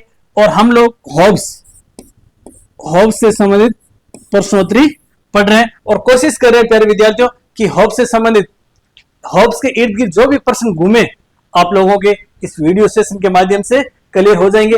अगर आप लोग इस सिलेक्शन प्रूफ प्लान का हिस्सा नहीं बने तो अभी आप लोग प्यारे विद्यार्थियों प्ले स्टोर पर जाकर के जेवीएम एकेडमी ऐप को डाउनलोड करें और उसके बाद में इस सिलेक्शन प्रूफ प्लान का हिस्सा बनिए, जिसमें आपको पहला टेस्ट बिल्कुल निःशुल्क मिलेगा। पहला टेस्ट दीजिए, उसके बाद में उस टेस्ट की संपूर्ण व्याख्यात्मक हल पीडीएफ वहां पर अपलोड कर रखी है। आप लोग उस पीडीएफ का प्रिंट लीजिए और उसके बाद में प्यारे विद्यार्थियों आप है जो क्या करना, उसके बाद में पहला टेस्ट का वीडियो सॉल्यूशन जो हो रखा है उसका वीडियो सॉल्यूशन देख लेना। और इस सेशन की समाप्ति के बाद में आप दूसरे टेस्ट की पीडीएफ भी ले लेना और उसके बाद में जो अपकमिंग क्लास है वीडियो सॉल्यूशन आए आप लोगों को पीडीएफ के माध्यम से पढ़ना। अब देखिए अगला प्रश्न, निम्नलिखित में से कौन हॉब्स के लेवियतन के आलोचक है। कौन हॉब्स के लेवियतन के आलोचक है, क्लेरेंडन बिल्कुल है, काउले बिल्कुल है, ऑक्सफोर्ड आलोचक नहीं है, समर्थक है। ऑक्सफोर्ड ने तो हॉब्स की लेवियतन और लेवियतन के बारे में क्या कहा, ये एक अमर कृति है। क्या है, अमर कृति है। तो ये तो क्या हो गए, आपके समर्थक हो गए। फिल्मर की बात करें तो बिल्कुल है। ब्रैम हिल की बात करें तो ब्रैम हिल बिल्कुल है। ब्रैम हिल ने थोड़े समय पहले हम लोगों ने पढ़ा कि मनुष्य का स्वभाव के बारे में हॉब्स ने ऐसा वक्तव्य दिया, ऐसा बताया कि मनुष्य का स्वभाव क्या है, पशुओं से भी गया गुजरा है। वाहन की बात करें तो वाहन भी क्या है, आलोचक है। तो आपके आलोचक कौन कौन है, ये आपके ए है, बी है, उसके बाद में डी है, ई है और एफ है। A B D, A B C D, C तो नहीं है, ये तो आपका कट हो जाए, ए सी, ए बी कट हो जाएगा, A B D E F, ये डी इसमें क्या हो जाएगा, सही हो जाएगा। ऑक्सफोर्ड और ऑक्सफोर्ड ने मैंने आप लोगों को बताया कि लेविथन एक राजनीतिक दर्शन की अमर कृति या फिर महान रचना है। उसके बाद में काउलेन ने क्या कहा कि हॉब्स मालबेरी का शैतान है। हॉब्स क्या है, मालबेरी या माल्सबेरी एक ही बात है ना, माल्सबेरी का क्या है, शैतान है। ये बात किसने कही थी, ये कही थी आपके काउले ने। ब्रेमिल के बाद मैंने बता दिया। वाहन ने लेवियथन के बारे में कहा कि लेवियथन निष्फल व निरुपयोगी है, निष्फल वे निरुपयोगी है। क्या है, निरुपयोगी है, यानी इसका कोई उपयोग नहीं है। किसका, लेवियथन का कोई उपयोग ही नहीं है। यह बात किसने कही थी, वाहन ने कही थी। देखिए प्यारे विद्यार्थियों, आपको इसको ऐसे याद रखना है, ये क्या है, वाहन की बात करें ना तो हम लोग कह सकते हैं जैसे हम वाहन का संदर्भ कोई गाड़ी से ले सकते हैं, बाइक से ले सकते हैं, 4 व्हीलर से ले सकते हैं। अब देखिए कोई भी वाहन अगर निष्फल है, निरुपयोगी है, तो उसका कोई काम ही नहीं है। निष्फल और निरुपयोगी तो अपन उसको रखते भी नहीं है। यह बात किसने कही थी, यह बात आपके वाहन ने कही थी। आप लोगों को इजी वे से याद हो जाएगा। एक विद्वान और एक विद्वान की बात करें जिसका नाम है व्हाइट हॉल। क्या है, व्हाइट हॉल, व्हाइट हॉल। और ये व्हाइट हॉल, इस व्हाइट हॉल की बात करें, ये भी हॉब्स की लेवियथन का क्या था, आलोचक। इसने कहा था कि लेवियथन में उच्छृंखल सिद्धांत है। लेवियथन में क्या है, उच्छृंखल सिद्धांत है। क्या है, उच्छृंखल सिद्धांत या LEWD, लेव्ड प्रिंसिपल है। यह बात किसने कही थी, यह बात व्हाइट हॉल ने कही थी। ध्यान रखना प्यारे विद्यार्थियों, ब्रिटिश पार्लियामेंट्री कमेटी की बात करें, बीपीसी से क्या हो जाएगा, ब्रिटिश पार्लियामेंट्री कमेटी हो जाएगा। ब्रिटिश पार्लियामेंट्री कमेटी ने भी लेवियथन की आलोचना की और इन्होंने कहा था कि लेवियथन एक ऐसी नास्तिकता जैसी रचना है, या फिर हम कह सकते हैं कि नास्तिकता की सबसे जहरीली रचना है ये लेवियथन। ये लेवी का मतलब क्या है, ये लेवियथन नास्तिकता और नास्तिकता की सबसे जहरीली रचना है। जहरीली रचना, ध्यान रख लेना इतना ही आप तो। जहरीली रचना क्या है, बीपीसी है। बीपीसी से क्या हो जाएगा, ब्रिटिश पार्लियामेंट कमेटी हो जाएगा। काउले की बात करें तो हॉब्स है जो माल्सबेरी का शैतान है। और कैलेंडर की बात करें, सर कैलेंडर ने तो बहुत ज्यादा आलोचना की थी। हॉब्स का दर्शन विद्रोह की प्रश्नोत्तरी है। क्या है, इन्होंने कहा कि विद्रोह की प्रश्नोत्तरी है, यानी इसमें विद्रोह ही भरा है, विद्रोह के अलावा कुछ नहीं है। लेवियथन के बारे में कैलेंडर की बात करें, इन्होंने कहा कि पोप की भाषणबाजी में लिखा गया ग्रंथ है। क्या है, पोप की भाषणबाजी में लिखा गया ग्रंथ है। कैलेंडर ने तो यहां तक कहा कि लेवियथन में राजद्रोह है, धर्मद्रोह है और विश्वासघात है। क्या है, पोप लीला का षड्यंत्र है, यह बात कही थी कैलेंडर ने। हम आगे लिख लेते हैं लेवियथन के बारे में कैलेंडर ने क्या कहा था। लेवियथन और इसके बारे में कैलेंडर के विचार। कैलेंडर ने कहा कि पोप की भाषणबाजी में लिखा गया ग्रंथ है। पोप की भाषणबाजी है, इसमें क्या है, पोप की भाषणबाजी है। किसमें है, लेवियथन में। ये राजद्रोह से भरा हुआ है, धर्मद्रोह से भरा हुआ है, ये विश्वासघात वाला ग्रंथ है, पोप लीला का षड्यंत्र है। पोप लीला का षड्यंत्र है। कौन सा ग्रंथ, लेवियथन। विश्वासघात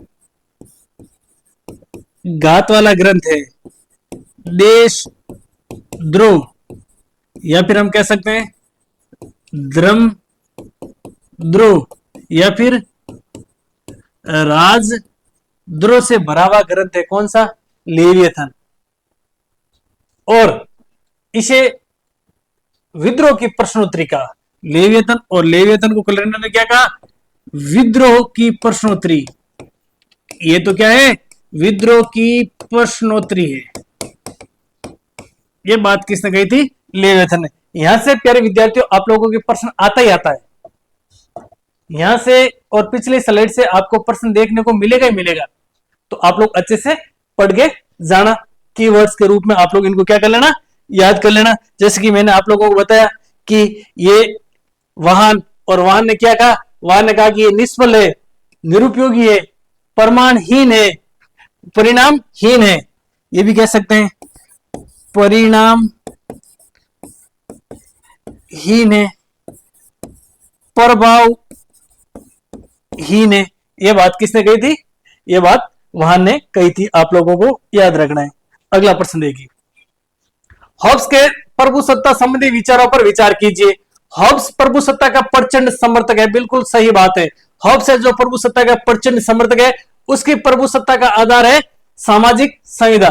बिल्कुल सही बात है। हॉब्स के अनुसार संप्रभुता सभी विधेयकात्मक कानूनों का स्रोत है। बिल्कुल सही बात है। हॉब्स ने शासन प्रणालियों का अंतर इस बात पर आधारित किया कि प्रभुसत्ता निवास कहां पर करती है, इनकी प्रभुसत्ता का वास कहां पर है। बिल्कुल सही बात है। हॉब्स का संपूर्ण प्रभुत्व संपन्न शासक क्या है? निरंकुश है। अब आप लोग बताइए क्या चारों कथन सही है, या फिर पहला दूसरा और चौथा सही है, या फिर दूसरा तीसरा चौथा सही है, या फिर पहला और तीसरा सही है, या फिर चारों ही सही है? तब तक मैं आपको बता दूं कि हॉब्स संप्रभुता को निरपेक्ष, सर्वोपरि, अदेयी, स्थायी व अविभाज्य मानता था। क्या मानता था? निरपेक्ष मानता था, सर्वोपरि मानता था, अदेय मानता था, अविभाज्य मानता था। बहुत अच्छा प्रश्न बन सकता है कि हॉब्स की संप्रभुता कैसी थी? निरपेक्ष थी, सर्वोपरि थी, अदेय थी, अविभाज्य थी। और आप लोग लिख सकते हैं कि स्थायी थी। क्या थी? स्थायी थी। निरपेक्ष, सर्वोपरि, अदेय, अविभाज्य और स्थायी थी। अब देखिए इस प्रश्न में आप लोगों को क्या हो जाएंगे? चारों कथन क्या हो जाएंगे? सही हो जाएंगे। पहला भी सही है, दूसरा भी सही है, तीसरा भी सही है, चौथा भी सही है, यानी कि उपयुक्त सभी सही है। ध्यान रखना प्यारे विद्यार्थियों, हॉब्स ने प्रभुसत्ता या संप्रभुता के दो प्रकार बताए कि प्रभुसत्ता या फिर संप्रभुता दो प्रकार की होती है। एक होती है स्थायी और एक होती है अर्जित। संप्रभुता कितने प्रकार की होती है? दो प्रकार की होती है। दो प्रकार कौन कौन से हैं? एक तो है आपके स्थायी और एक है आपके अर्जित। इनको भी आप लोगों को क्या रखना है? ध्यान रखना है। अगला प्रश्न देखिए। हॉब्स के नागरिक समाज के बिना मनुष्य की स्थिति के संदर्भ में निम्नलिखित कथनों पर विचार कीजिए। हॉब्स के नागरिक समाज के बिना, यानी जब नागरिक समाज नहीं था उस समय की स्थिति है। कथन पहला क्या कह रहा है? प्रकृति के अधिकार से प्रत्येक व्यक्ति अपने संरक्षण के लिए साधनों का न्यायाधीश है। बिल्कुल सही बात है। हॉब्स ने मानव स्वभाव के बारे में बताया कि मानव स्वभाव क्रूर है, निर्दय है, हृदयहीन है, शक्ति प्रेमी है, अहंवादी है। तो प्रकृति के अधिकार से प्रत्येक व्यक्ति अपने संरक्षण के लिए साधनों का न्यायाधीश है, यानी कि उन प्रत्येक व्यक्ति को अपने आत्मरक्षा का अधिकार किस प्रकार से करना है, कौन से साधन अपनाने हैं, इस मामले में वो व्यक्ति खुद क्या है? न्यायाधीश है। यानी निर्णय लेने की क्षमता किनके पास में? उसी व्यक्ति के पास में। कथन दूसरा देखिए। प्रकृति से सभी मनुष्यों का सभी चीजों पर समान अधिकार है। प्रकृति से, देखिए प्रकृति से तो सभी मनुष्य का सभी चीजों पर समान अधिकार है, लेकिन हॉब्स की प्राकृतिक अवस्था में जिसकी लाठी उसकी भैंस, जो जितना ज्यादा शक्तिशाली होता उतनी ज्यादा संपत्ति या फिर उतनी ज्यादा जो जमीन अर्जित कर सकता था। यह बात भी बिल्कुल सही है। तो ध्यान रखना दोनों कथन, कथन एक और कथन दो क्या है? दोनों ही कथन सत्य है। अब देखिए बात करें प्यारे विद्यार्थियों की हॉब्स का समझौता कैसा था। हॉब्स का समझौता, और हॉब्स के समझौते की बात करना तो हॉब्स का समझौता सामाजिक और राजनीतिक था। क्या? हॉब्स का समझौता सामाजिक और राजनीतिक था। उसके बाद में सामाजिक और राजनीतिक समझौते के बाद में नागरिक और राजनीतिक समाज का निर्माण होता है। होब्स का समझौता सामाजिक व राजनीतिक था। हम कह सकते हैं कि होब्स का समझौता क्या था? सारा था। होब्स का समझौता क्या था? सारा था। और इस सारे समझौते के द्वारा नागरिक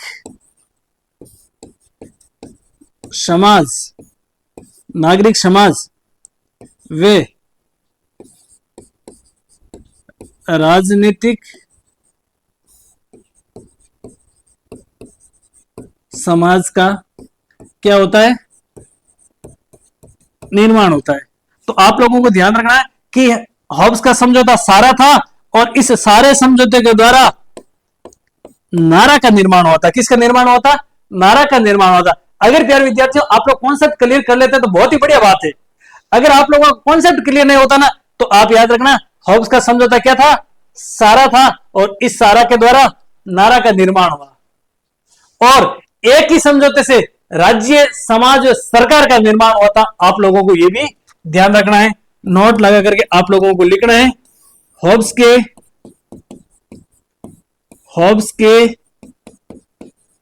एक ही समझौते से राज्य, समाज व सरकार तीनों का निर्माण होता है।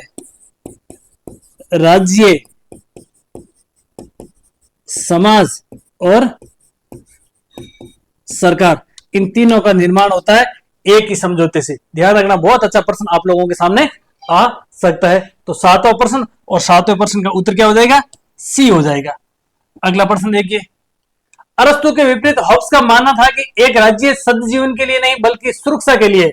अरस्तु के विपरीत, देखिए अरस्तु के विपरीत हॉब्स का मानना था कि एक राज्य सद्जीवन के लिए नहीं बल्कि सुरक्षा के लिए जरूरी है। बिल्कुल सही बात है। कारण है कि मानवों के बीच मित्रता नहीं शत्रुता होती है। बिल्कुल सही बात है। मनुष्य अहंवादी होते हैं, शक्तिवादी होते हैं और आपसी फायदे के लिए कुछ भी कर देते। तो कथन दोनों सही है, कथन तो दोनों सही है। अब है क्या कर रहा नहीं कर रहा, इसमें हम लोगों को देखना है क्योंकि लगा करके। क्या लगा कर देखेंगे? क्योंकि लगा कर देखिए एक बार। अरस्तु के विपरीत हॉब्स का मानना था कि एक राज्य सद्जीवन के लिए नहीं बल्कि सुरक्षा के लिए है, क्योंकि मानवों के बीच मित्रता नहीं शत्रुता होती है। बिल्कुल सही बात है। सही बात होते ही वह क्या भी क्या कर रहा है। ध्यान रखना, हॉब्स का समझौता मनुष्य ने किसके लिए किया? आपसी फायदे के लिए किया है। हॉब्स के अनुसार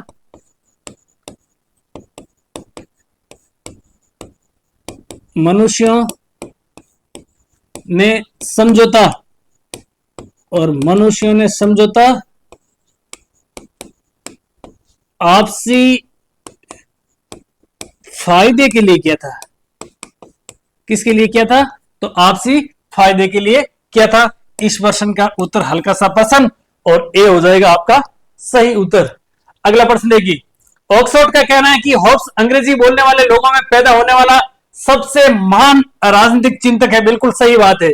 कोई अन्य चिंतक उसे दार्शनिक आधार पर विचार की स्पष्टता की बराबरी नहीं कर सकता है।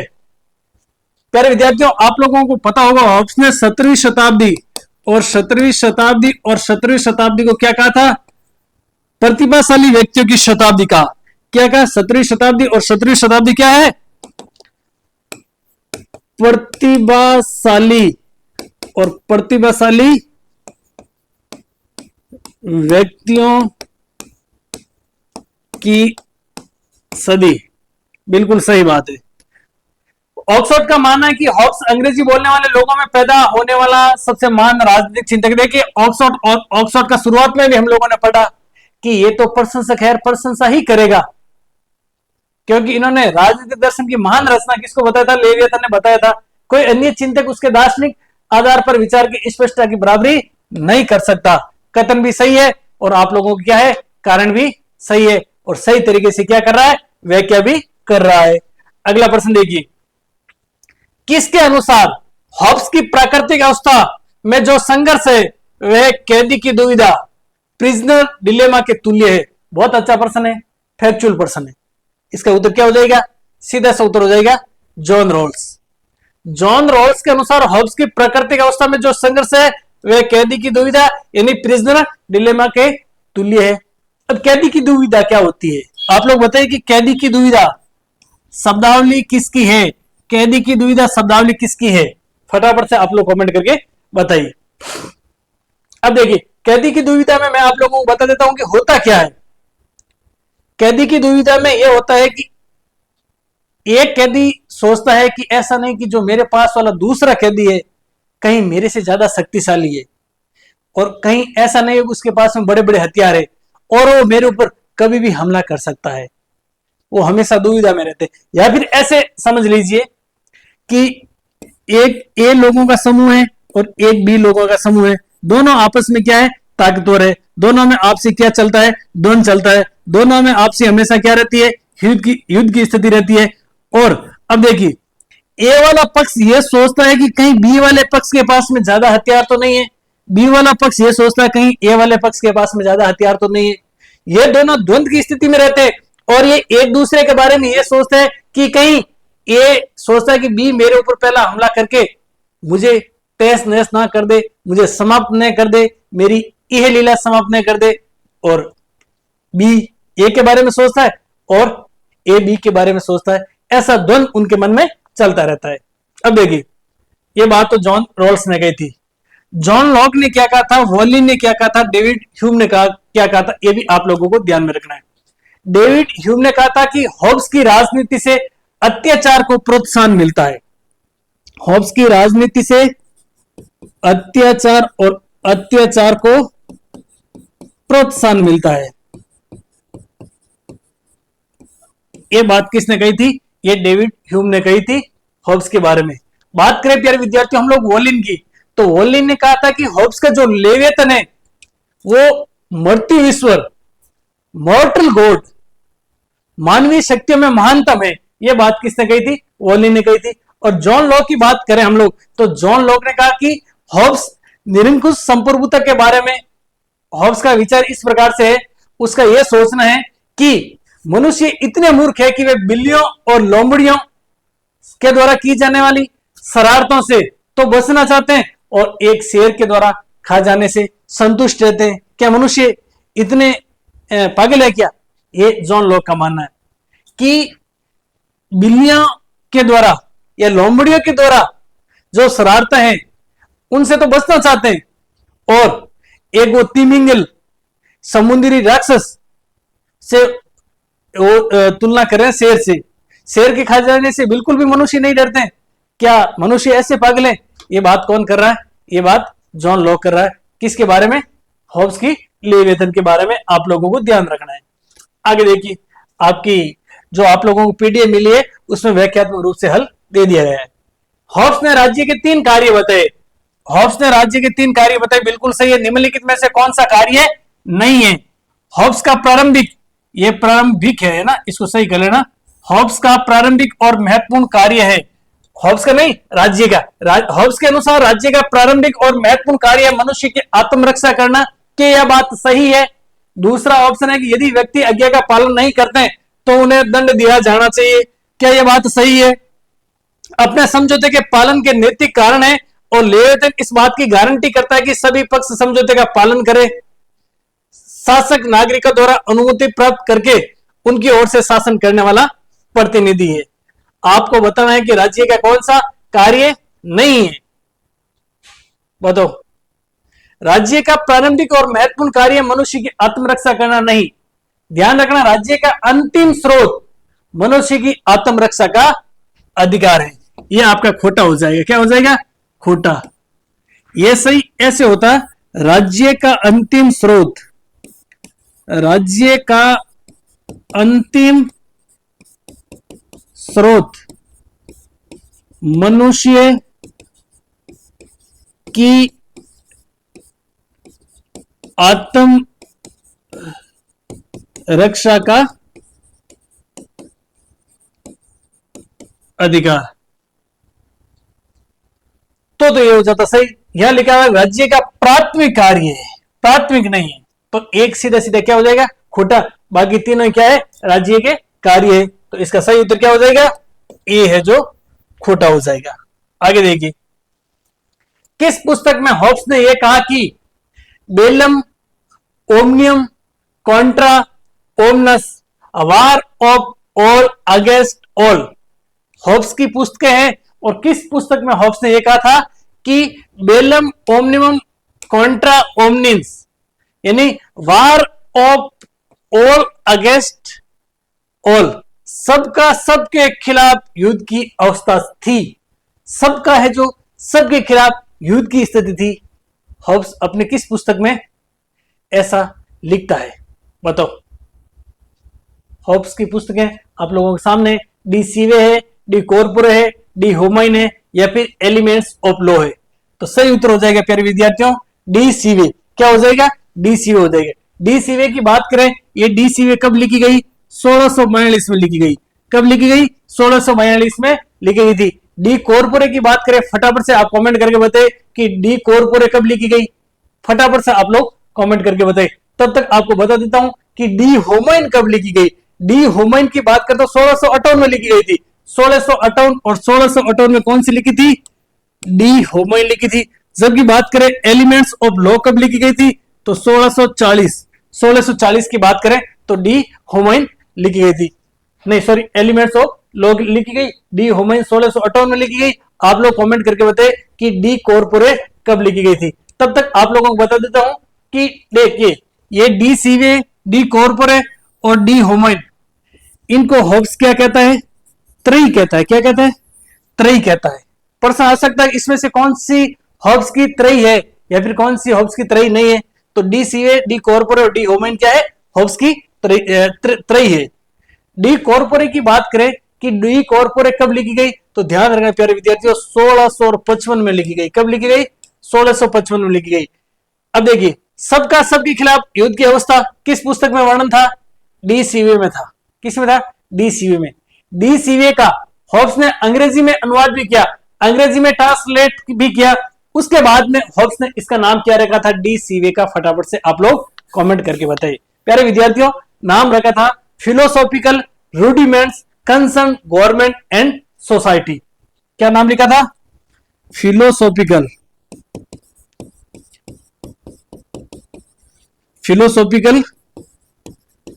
रूडिमेंट्स कंसर्न ऑन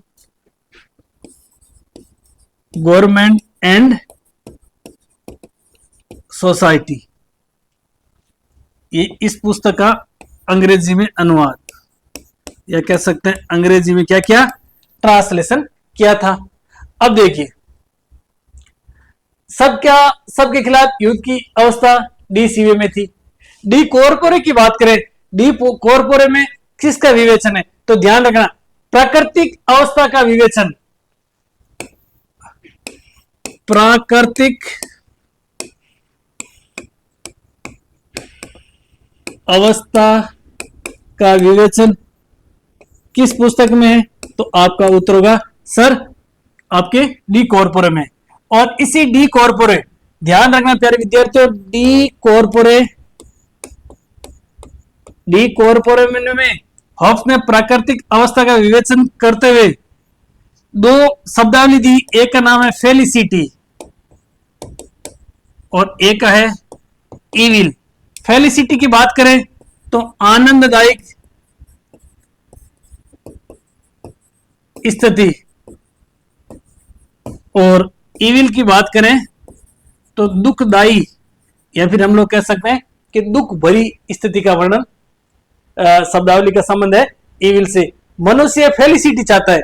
हॉब्स के अनुसार मनुष्य शक्ति प्रेमी है, वो ऐसा काम करना चाहता है जिससे उसको क्या प्राप्त हो, फेलिसिटी की प्राप्ति हो। एलिमेंट्स ऑफ लॉ की बात करें सर, एलिमेंट्स ऑफ लॉ में क्या लिखा हुआ है, किससे संबंधित है, तो ध्यान रखना केपलर ने जो ग्रहों के नियम दिए थे वो एलिमेंट्स ऑफ लॉ में है, और गैलीलियो ने जो गिरती हुई वस्तुओं का नियम दिया वो किस में, एलिमेंट्स ऑफ लॉ में है। क्या है, केपलर के ग्रहों के नियम,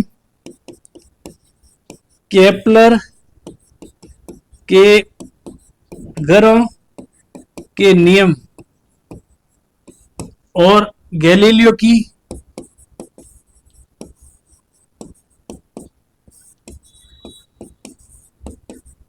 गिरती हुई वस्तुओं के नियम किस में है? आपके एलिमेंट्स ऑफ लॉ में है।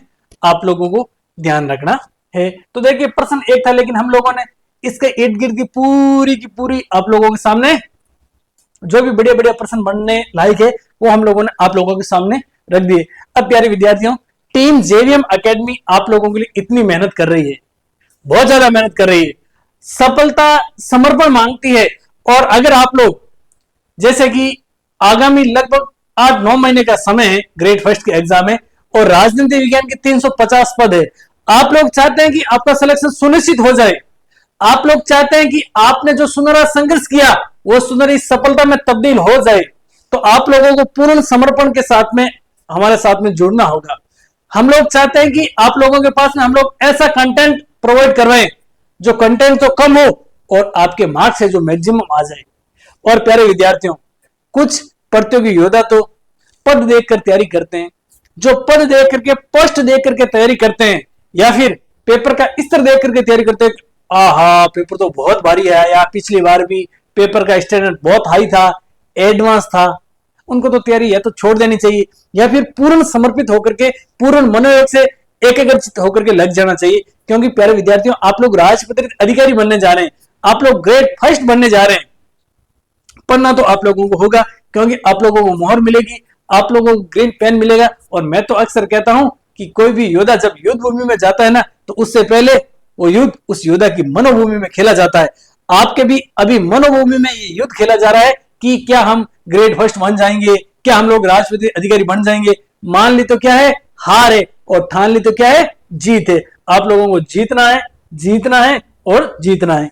अगला प्रश्न देखिए, हॉब्स के राजनीतिक दर्शन से संबंधित मुख्य तत्व कौन कौन से हैं? यांत्रिक व वैज्ञानिक भौतिकवाद, मैकेनिकल एंड साइंटिफिक मेटेरियलिज्म, बिल्कुल सही बात है। उग्र व्यक्तिवाद व मनोवैज्ञानिक अहवाद, ये मनोवैज्ञानिक है ना, मनोवैज्ञानिक अहवाद यानी radical individualism and psychological egoism, बिल्कुल है। और नाम रूपवाद, ये बिल्कुल है। उपरोक्त सभी यानी हॉब्स के राजनीतिक दर्शन से संबंधित सभी मुख्य तत्व है। आप लोग जानते हैं कि हॉब्स को यांत्रिक या फिर वैज्ञानिक भौतिकवाद का पिता किसे कहा जाता है?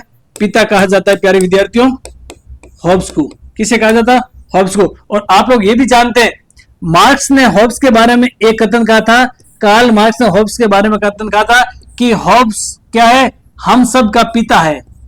हम सब, और हम सब का पिता कौन है? हॉब्स है। क्योंकि ये वैज्ञानिक भौतिकवाद के ऊपर बोल देता था। ध्यान रखना प्यारे विद्यार्थियों, हॉब्स है ना, वो मनुष्य, हॉब्स ऐसा मानता था। आप लोग ये भी जानते हैं कि हॉब्स यूक्लिड की ज्यामिति से बहुत ज्यादा प्रभावित था। केपलर के घरों के नियम और गैलीलियो की गिरती हुई वस्तुओं के नियम से बहुत ज्यादा प्रभावित था। उन्होंने माना कि मनुष्य में भी क्या पाई जाती है? गतियां पाई जाती है। हॉब्स ने माना कि मनुष्य का जो हृदय है स्प्रिंग की तरह है, नसें क्या है? नसें तार की तरह है, और जोड़े टायर की तरह है। इससे मनुष्य चलता है, इससे मनुष्य गति करता है, और मनुष्य दूसरों को ज्यादा शक्तिवादी होता हुआ देखता है, तो वो भी चाहता है कि मैं भी ज्यादा क्या शक्तिवादी बनूं। और ध्यान रखना प्यारे विद्यार्थियों, हॉब्स और हॉब्स की बात करें ना, हॉब्स ने पारलौकिक जगत की जगह ये लोक पर ज्यादा बल दिया, यानी कि चेतन तत्व की जगह जड़ तत्व को ज्यादा बल दिया था। किसने? हॉब्स ने। ध्यान रखना। उग्र व्यक्तिवाद या मनोवैज्ञानिक अहवाद, हॉब्स के अनुसार व्यक्ति क्या होता है? व्यक्ति अपना आप में, एक व्यक्ति का स्वभाव उग्र है, क्रूर है, निर्दय है, शक्तिवादी है, अहमवादी है, और मनुष्य चाहता है कि अगर मेरे अंदर योग्यता है तो सभी धन, सभी जमीन मैं ही इकट्ठा कर लूं। यानी कि हॉब्स कहता है कि मनुष्य इंडिविजुअल यानी योग्यता के आधार पर धन प्राप्त करना चाहता है, पद प्राप्त करना चाहता है, प्रतिष्ठा प्राप्त करना चाहता है। यह बात कौन कह रहा है? हॉब्स कह रहा है। और नाम रूपवाद नॉमिनलिज्म भी हॉब्स का ही दर्शन का मूल आधार है। इसका सही उत्तर क्या हो जाएगा? हो जाएगा आपके प्यारे विद्यार्थियों डी। आगे देखिए, निम्न में से सीबी मैकफर्सन का कौन सा कथन हॉब्स के बारे में सही है? सीबी मैकफर्सन का कौन सा कथन है जो हॉब्स के बारे में सही है, आप लोगों को बताना है। मैकफर्सन ने हॉब्स की विचारधारा को स्वतःबोध व्यक्तिवाद, पॉजेसिव इंडिविजुअलिज्म कहा। क्या यह बात सही है? बिल्कुल यह बात सही है। मैकफर्सन का मत है कि हॉब्स शक्ति राजनीति का विधान पेश करने वाला प्रथम व्यक्ति था। बिल्कुल यह बात भी सही है। मैकफर्सन का मत है कि प्राकृतिक मनुष्य की हॉब्स की तस्वीर बस एक नए बुर्जुआ सामाजिक व्यवस्था की विशेषताओं को प्रदर्शित करती है। क्या ये तीनों ही कथन सही है? आप लोग जल्दी से कमेंट करके बताइए। सीबी मैकफर्सन का प्रश्न तो आप लोगों के एग्जाम में मिलेगा ही मिलेगा। सीबी मैकफर्सन की बात करें तो इन्होंने स्वतःबोध या फिर स्वतः मूलक व्यक्तिवाद पर बल दिया था। आप लोग इसका उत्तर बताइए, तब तक मैं आप लोगों को बता देता हूं कि स्वतः मूलक व्यक्तिवाद का मतलब क्या होता है। प्यारे विद्यार्थियों, स्वतः मूलक व्यक्तिवाद की बात करें या फिर हम लोग बात करें पॉजेसिव इंडिविजुअलिज्म की, इसका अर्थ क्या है, इसका मीन्स क्या है, इसका अपने अर्थ क्या है? तो सीबी मैकफर्सन के अनुसार स्वतः मूलक व्यक्तिवाद वो होता है जो संपत्ति, लाभ, धन, सामान आदि का बंटवारा योग्यता के आधार पर किया जाता है। किसके आधार पर? योग्यता के आधार पर, या फिर हम लोग कह सकते हैं समता के आधार पर। पद, प्रतिष्ठा व धन, इसका वितरण किसके आधार पर होना चाहिए? इसका वितरण क्षमता के आधार पर, या फिर हम कह सकते हैं योग्यता के आधार पर होना चाहिए। किसके अनुसार? स्वतः मूलक व्यक्तिवाद के अनुसार। इसका कारण यह है, स्वतः मूलक व्यक्तिवाद के समर्थक यह कहते हैं कि व्यक्ति अपने शरीर व बुद्धि का स्वामी खुद है। यानी व्यक्ति के अंदर, व्यक्ति का शरीर एक साधन है। व्यक्ति अपनी बुद्धि का, विवेक का किस प्रकार से उपयोग लेता है वो उसकी योग्यता के ऊपर, उसकी क्षमता के ऊपर, उसकी कैपेसिटी के ऊपर डिपेंड करता है। व्यक्ति समाज का कोई ऋणी नहीं है। बुद्धि का अगर वो बढ़िया से प्रयोग करता है, वो अच्छा पद प्राप्त करता है, अच्छी प्रतिष्ठा प्राप्त करता है, तो उसमें योग्यता है, उसमें क्षमता है। यह स्वतःमूलक व्यक्तिवाद आधारित बात है। सीबी मैकफर्सन और सीबी मैकफर्सन की बात करें तो सीबी मैकफर्सन ने 1962 और 1962 में एक पुस्तक लिखी थी। और 1962 की पुस्तक की बात करें तो सीबी मैकफर्सन ने पुस्तक लिखी थी स्वतःमूलक व्यक्तिवाद का राजनीतिक सिद्धांत, हॉब्स से लोग।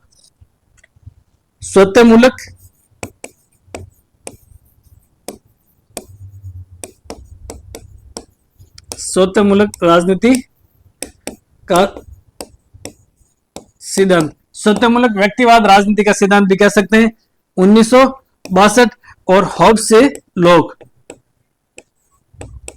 हॉब्स टू लोग। और इनको बुर्जुआ सामाजिक, हॉब्स की तस्वीर एक नए बुर्जुआ सामाजिक व्यवस्था को पेश करती है, ये भी कहा। और हॉब्स व लॉ को स्वतःमूलक व्यक्तिवाद व पूंजीवाद का समर्थक कहा। हॉब्स व लॉ को क्या कहा? स्वतःमूलक व्यक्तिवाद, स्वतःमूलक व्यक्तिवाद व पूंजीवाद का समर्थक का। किसने कहा? सीबी मैकफर्सन ने कहा। आप लोगों को ध्यान में रखना है। और पहला, दूसरा और तीसरा तीनों कथन यानी कि उपयुक्त डी, इसमें सभी क्या हो जाएंगे? सभी सही हो जाएंगे। स्वतःमूलक व्यक्तिवाद आप लोगों को अच्छे से पढ़ के जाना। इसके ऊपर आप लोग 7 स्टार लगा लीजिए, यहां से प्रश्न आता ही आता है। आगे देखिए, सही मिलान करो। एक साइड में आपके शब्दावली दे रखी है और दूसरी साइड में शब्दावली का अर्थ है। ये फेलिसिटी, थोड़े समय पहले हम लोगों ने पढ़ा कि फेलिसिटी और एविल का वर्णन किसमें है? De Corpore. डी कॉर्पोरे बुक में फेलिसिटी और आपके एविल का वर्णन है। अब देखिए, आपको मिलान करना है और उसके बाद में सही कूट बताना है। फेलिसिटी का मैंने बताया कि आनंददायक स्थिति, आनंददायक गतियां एवं संवेदनाएं, जिनको क्या कहा जाता है? फेलिसिटी कहा जाता है। बिल्कुल सही है। एविल की बात करें तो दर्दनाक, दुखदायक या पीड़ादायक संवेदनाएं होती है ना, उन्हें एविल कहा जाता है। तो एक के सामने एक आएगा, फिर 2 आएगा, 1 और 2 यहां भी है, यहां तो नहीं है, यहां भी एक और दो है, यहां भी एक और दो है, हमारे को और आगे बढ़ना पड़ेगा। सम मम बोनम और सम मम मलम। देखिए सम मम बोनम की बात करें ना तो सर्वोदय अच्छाई या परमार्थ की बात होती है सम मम बोनम में, जबकि सम मम मलम में सर्वोदय बुराई और सौ स्वार्थ की बात होती है। तो आपके कंटिन्यू 1 2 3 4 सही हो जाएंगे। यह आपको एज इट इज याद कर लेना है। एक साइड में शब्दावली है और दूसरी साइड में क्या है आपके, दूसरी साइड में आपके शब्दावली का अर्थ दे रखा है। हॉब्स की बात करें, हॉब्स ने जैसे ये लिखा हुआ आनंददायी गतियां, तो गतियां कितनी बताई थी ये भी प्रश्न आ सकता है। हॉब्स का मानव स्वभाव की बात करते हैं, हम लोगों ने आपको बताया कि हॉब्स ने बताया कि मानव स्वभाव क्रूर होता है, झगड़ालू होता है, स्वार्थी होता है, अहंवादी होता है, शक्तिवादी होता है। कारण क्या है? हॉब्स का स्वभाव सॉरी झगड़ालू है, शक्तिवादी है, अहंवादी है, स्वार्थी है। इसका कारण क्या है? कारण उसने बताया प्यारे विद्यार्थियों, ध्यान रखना, किसको? गति को बताया था। किसको बताया था? गति को बताया था। और गतियां होती है 2 प्रकार की। कितनी प्रकार की होती है? 2 प्रकार की। कौन कौन सी होती है? एक की बात करें तो पहली गति जिसका नाम है प्यारे विद्यार्थियों जैव गति, ध्यान रखना, जैव गति। और एक गति जिसका नाम है मनोवैज्ञानिक, मनोवैज्ञानिक गति। इन गतियों के कारण ही मनुष्य झगड़ालू है, स्वार्थी है, शक्ति प्रेमी है, अहंवादी है। ये कौन कह रहा है? ये हॉब्स कह रहा है, ध्यान रखना। लिखूं क्या मैं? आप कह रहे हो तो लिख देते हैं। लो बताओ, हॉब्स और हॉब्स के अनुसार मनुष्य का स्वभाव झगड़ालू, शक्ति प्रेमी, अहंवादी, क्रूर, निर्दय और आपके हृदयहीन होता है। और होने का कारण क्या है? ये आपके कारण है आपके गति, ध्यान रख लेना। आप आगे बढ़ते हैं। हॉब्स की निम्नलिखित रचनाओं को क्रमानुसार व्यवस्थित करो। हॉब्स की रचनाएं हैं और इनको आपको क्रमानुसार व्यवस्थित करना है। De Corpore, De Cive, Elements of Law और थुसिडाइड्स। फटाफट से आप बताइए। थुसिडाइड्स की बात करें कब लिखी?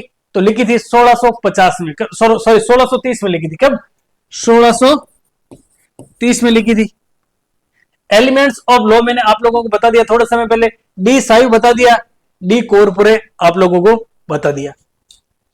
एलिमेंट्स ऑफ लॉ की बात करें तो 1640, ये हो गए आपके 1642 और डी कॉर्पोरे हो गए 1655। तो सबसे पहले ये, फिर ये, फिर ये, फिर ये। 4 3 2 1 कहां पर है? 4 3 2 1। सही उत्तर क्या हो जाएगा आपका? सही उत्तर हो जाएगा सी। क्या हो जाएगा? सही उत्तर हो जाएगा सी हो जाएगा। फैक्चुअल पर्सन है, आप लोगों को याद करना पड़ेगा। क्या करना पड़ेगा? याद करना पड़ेगा। अब देखिए ये हॉब्स की पुस्तक आ गई है। हॉब्स और हॉब्स की क्या है? बुक्स। और ये है हॉब्स की बुक आपके कर्मानुसार। क्या है? कर्मानुसार। और कर्मानुसार हॉब्स की बुक्स पूछते हैं आप लोगों को, कर्मानुसार आप लोगों को याद भी करनी पड़ेगी। अब देखिए थ्यूसिडाइड्स 1630 में, Elements of Law 1640, De Cive 1642, Leviathan 1651, De Corpore 1655, De Homine 1658 और बेहमात रचना कब लिखी गई? 1670 में।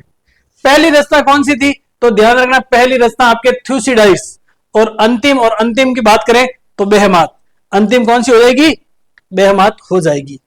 अब प्यारे विद्यार्थियों, हम लोगों ने आप लोगों से वादा किया था कि आप लोगों को हम लोग कभी ट्रिक से भी समझाएंगे, ट्रिक्स के माध्यम से भी समझाएंगे, जिससे आपको लंबे समय तक याद रहे और यहां से प्रश्न आएगा ही आएगा। अब देखिए ट्रिक्स भी हम लोग कोरिलेटेड करके समझाएंगे। कोरिलेटेड कैसे प्यारे विद्यार्थियों? तो ध्यान रखना, आपको ध्यान ये रखना कि आप लोग जानते हैं कि हॉब्स का स्वभाव कैसा है। हॉब्स के अनुसार, हॉब्स का स्वभाव नहीं, हॉब्स का जन्म तो जब हुआ था जब ब्रिटेन के अंदर गृह युद्ध चल रहा था, प्यूरिटन क्रांति की बात करें या फिर बात करें अरमाड़ा के युद्ध, तो हॉब्स और वह तो साथ में जन्म हुआ। हॉब्स ने मानव स्वभाव के बारे में कहा कि झगड़ालू है, स्वार्थी है, अहंवादी है, शक्तिवादी है। ठीक है भाई साहब।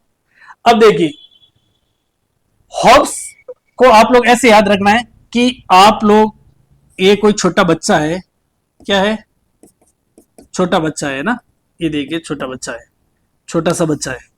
अब इस छोटे से बच्चे को आप क्या करना चाहते हैं, इस छोटे से बच्चे के आप लोग हब करना चाहते हैं। हम लोग कह सकते हैं कि आपको छोटे से बच्चे के ऊपर क्या आ गया, लाड आ गया, प्यार आ गया। अब लाड आ गया, प्यार आ गया, तो आप छोटे से बच्चे के ऊपर लाड प्यार तो करेंगे, चाहे आपका खुद का बच्चा नहीं है, पड़ोसी के बच्चे पे कर लेंगे भाई। लाड आएगा, प्यार आएगा छोटे से बच्चे पर, बच्चा गुलगुला जैसा होता है, गुलाब जामुन जैसा होता है, तो आएगा। और आप लोग बढ़िया पढ़ लेंगे, आपका सिलेक्शन हो जाएगा, आपकी शादी हो जाएगी, तो आपके भी बच्चा हो जाएगा, उसके भी आप लाड कर सकते हैं, उसके तो करेंगे। तो सबसे पहले आप क्या करेंगे, उस बच्चे को कहेंगे थू, छोटे से बच्चे को कहेंगे थू। फिर उस बच्चे को लेंगे एली, या फिर अपन कहेंगे ला। किसी दूसरे बच्चे से या फिर पड़ोसन या फिर पड़ोसी को कहेंगे तू अपने बच्चे को ला, वो बच्चे को लाएगी, आपको देगी। क्यों देगी, आपको बच्चे को भी प्यार आ गया है, आप हब करना चाहते हैं, तो थू ला, ठीक है। फिर आप बोलेंगे सही ला, सही तरीके से ला। आपको याद क्या रखना है, थू ला, सही यानी सही तरीके से ला। फिर वो सही तरीके से लाएगी, तो फिर आप क्या करेंगे, उसको लेंगे, लेंगे से क्या हो जाएगा, लेवी, ले लिया। उसके बाद में उसको आपने किस में बिठाया, कार में बिठाया। किस में बिठाएंगे, आपके पास कार है तो कार में बिठाएंगे। उसके बाद में कार में बिठा करके आप उसको कहां पे लाएंगे, होम, होम की बात कर तो घर पे लाएंगे। आपको लाड आ रखा है तो लाएंगे बच्चे को। लेकिन यहां तक तो ठीक है, थू यानी आपको, आपने पड़ोसी या पड़ोसन को बोल दिया कि थू अपने बच्चों को ला, थू ला, सही से ला। फिर आपने ले लिया यानी लेवी, आपने कार में बिठा दिया, होम लेके गए, ठीक है, अच्छी बात है, आपको उस बच्चे के ऊपर लाड प्यार प्रेम आ गया तो कोई बात नहीं, अच्छी बात है। लेकिन फिर देखिए, फिर अपन हॉब्स को याद करेंगे।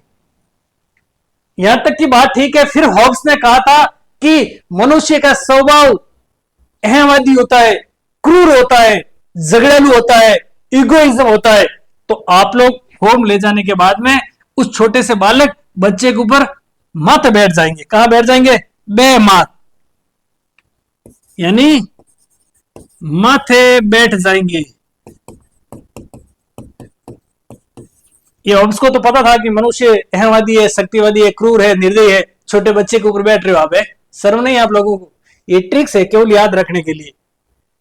छोटे बच्चे को न तो आप बैठते हैं, मुझे पता है, आप विवेकशील हैं, न आप लोगों को बैठना है, और आप लोग बैठेंगे तो पड़ोसन या फिर पड़ोसी देंगे भी नहीं दूसरी बार आपको बच्चों को, ये तो सीधी बात है। तो थू ला, साई लेवी, कार में बिठाया, होम लाए और माथे बैठे। माथे बैठे से बेहमात, माथे बैठना नहीं है, आप लोगों को केवल और केवल याद रखना है। थू से हो जाएगा थूसीडाइस, ला से हो जाएगा एलिमेंट्स ऑफ लॉ, साई से ला यानी डी साइव, लेवी से हो जाएगा लेवेथन, डी कार पेरस यानी कार में बिठाया, फिर होम लाए होमाइन, और बेहमात से हो जाएगा बेहमात। ध्यान रखना प्यारे विद्यार्थियों, हॉब्स ने 1668 में dialogue on the civil war भी लिखा था एक। 1668 में डायलॉग ऑन सिविल वॉर भी लिखा था, ये भी आप लोगों को ध्यान रखना है। अब आप लोग अपनी अंतरात्मा से बताइए कि आप लोगों के लिए हम लोग कितनी मेहनत कर रहे हैं। ये पर्सन कर्मानुसार हॉब्स की बुक्स आती है, चाहे नेट की बात करें, चाहे असिस्टेंट प्रोफेसर की बात करें, चाहे स्कूल लेक्चरर की बात करें, आप लोगों के लिए हम लोग इतनी मेहनत करते हैं, फिर आप लोगों का एक लाइक बनता है कि नहीं बनता, आप लोगों का एक शेयर बनता है कि नहीं बनता, आप लोगों का एक सब्सक्राइब बनता है कि नहीं बनता है। आप लोग अगर पहली बार विजिट कर रहे हैं तो आप सब्सक्राइब जरूर करें, बेल आइकन जरूर दबाएं।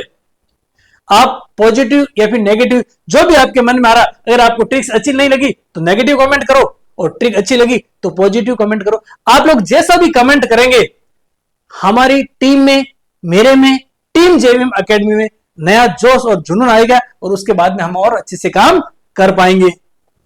तो ट्रिक्स अच्छी लगी तो एक बार शेयर जरूर करें। और प्यारे विद्यार्थियों, आप इसी प्रकार से कम कंटेंट और इस कम कंटेंट में मैक्सिमम मार्क्स प्राप्त करना चाहते हैं तो आप लोग जेवीएम एकेडमी परिवार का सदस्य बनिए, क्योंकि आप लोगों को इसमें मिलेंगे, इस पैकेज में मिलेंगे 2100%। कितने परसेंट मिलेंगे? 2100%। और इन 2100% की मिलेगी आपको व्याख्यात्मक पीडीएफ और मिलेगा वीडियो सॉल्यूशन। और इसकी फीस है केवल और केवल कितनी? 100 नहीं, 1051 रुपए। 100 बोलते ही आप लोगों के अंदर फीलिंग अच्छी आई है, लेकिन 1000 रुपए एक केवल और केवल नाम मात्र की फीस है। इस प्रकार की ट्रिक्स, इस प्रकार का कॉन्सेप्ट, और 1051 रुपए आपको ज्यादा लगते हैं क्या? तो फिर आप 10, 15, 20, 25, 30 हजार रुपए दीजिए। बड़ी बड़ी पोथियां पढ़िए, बड़े बड़े ग्रंथ पढ़िए, जो आप लोगों के ऊपर प्रयोग कर रहे हैं उनके साथ में रहिए। आप, आपकी मर्जी है। इसके लिए आपको, इस प्लान से जुड़ने के लिए आप लोगों को जेवीएम एकेडमी का एप्लीकेशन प्ले स्टोर से डाउनलोड करना होगा। और आपको जानकारी चाहिए तो आप प्यारे विद्यार्थियों 9460315151 मोबाइल नंबर पर मैसेज कर सकते हैं कि सर हम भी बनेंगे व्याख्याता, हम भी लेंगे मोहर। ये देखिए मोहर पड़ी है, ये ग्रीन पेन पड़ा है। योग्यतम की उत्तरजीविता, पॉजेसिव इंडिविजुअलम, यानी कि आपके अंदर योग्यता है तो पद तो सामने पड़े। 350 पद अपने आप में कम नहीं होते हैं, बहुत बड़े पद है स्कूल लेक्चरर में। अब आपके अंदर शक्ति है तो आप ले लेंगे, बाकी आपकी इच्छा। अगला प्रश्न देखिए, निम्नलिखित में से कौन सी उक्ति शब्दावली हॉब से संबंधित नहीं है? नहीं है। व्यक्ति को किसी भी स्थिति में संप्रभु का विरोध करने का अधिकार नहीं था। यह आपका क्या हो जाएगा? खोटा हो जाएगा, और यह हॉब से संबंधित नहीं है। व्यक्ति को किसी भी स्थिति में संप्रभु का विरोध करने का अधिकार नहीं। अगर आत्मरक्षा के मामले में अगर राज्य या फिर कॉमनवेल्थ या फिर लेवेतन असफल हो जाता है तो विद्रोह करने का अधिकार किसके पास में है? नागरिकों के पास में है। तो अधिकार नहीं था, ये आपके गलत है। विवेक पूर्ण आत्मरक्षा बिल्कुल हॉब से संबंधित शब्दावली है। वैज्ञानिक भौतिकवाद की बात करें तो भी हॉब से संबंधित शब्दावली है। और राज्य साधन है, साध्य नहीं, यह शब्दावली भी हॉब से संबंधित है। विवेकशील आत्मरक्षा की बात करें, रेशनलिज्म, सेल्फ प्रिजर्वेशन की बात करें ना, तो प्यारे विद्यार्थियों हॉब्स ने बताया कि मानव स्वभाव क्रूर था, निर्दय था, शक्तिवादी था, अहंवादी था। उसके 24 घंटे शक्ति प्राप्ति की इच्छा रहती थी, जिज्ञासा रहती थी, महत्वाकांक्षा थी और अति महत्वाकांक्षा रहती थी। लेकिन वो एक ही स्थिति में शक्ति प्राप्त करने से पीछे हट जाता था।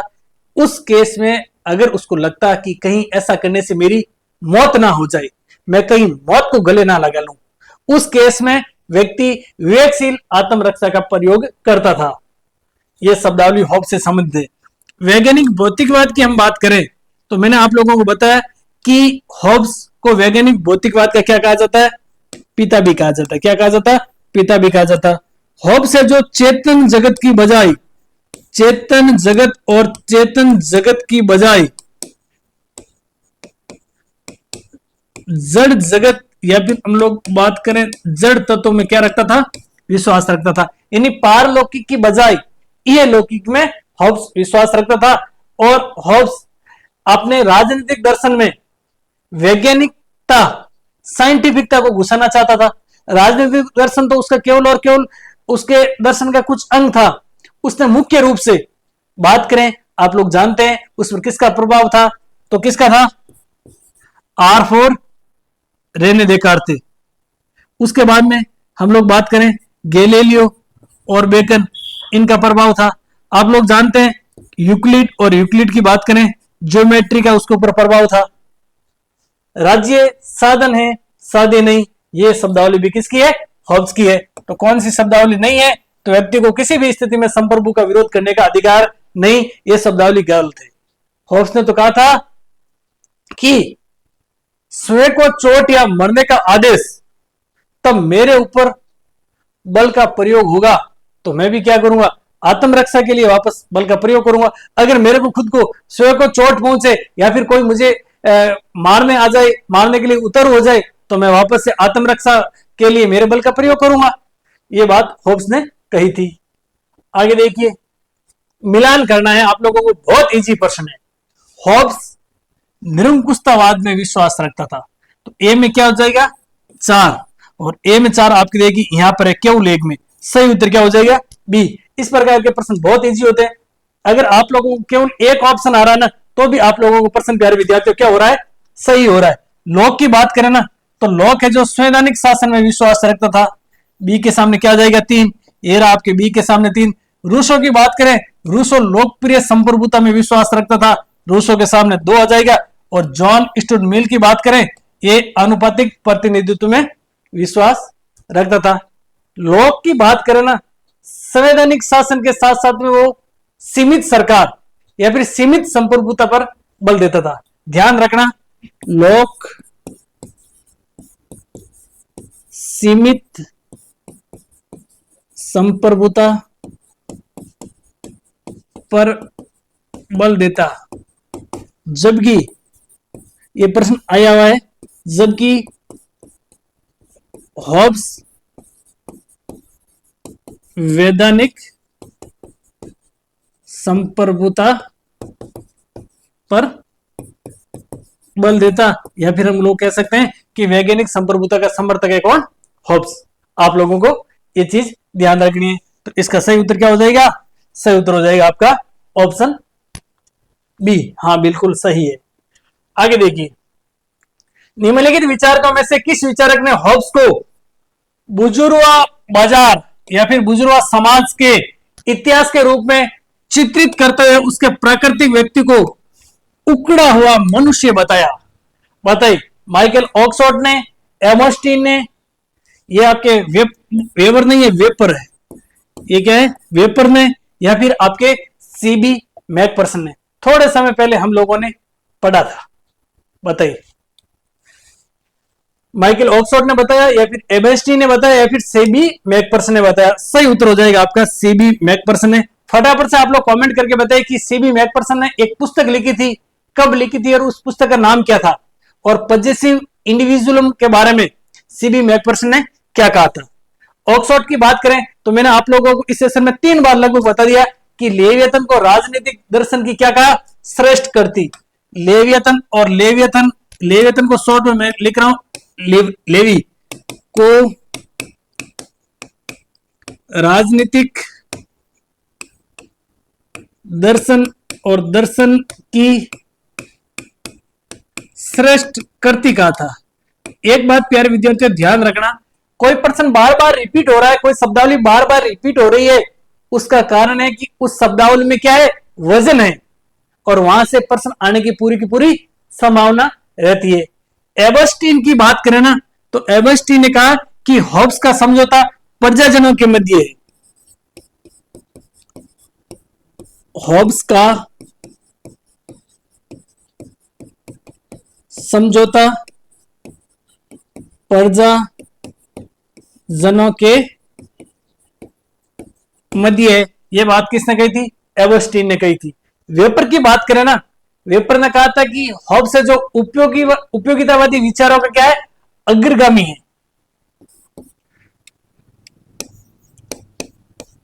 हॉब्स है जो उपयोगितावादी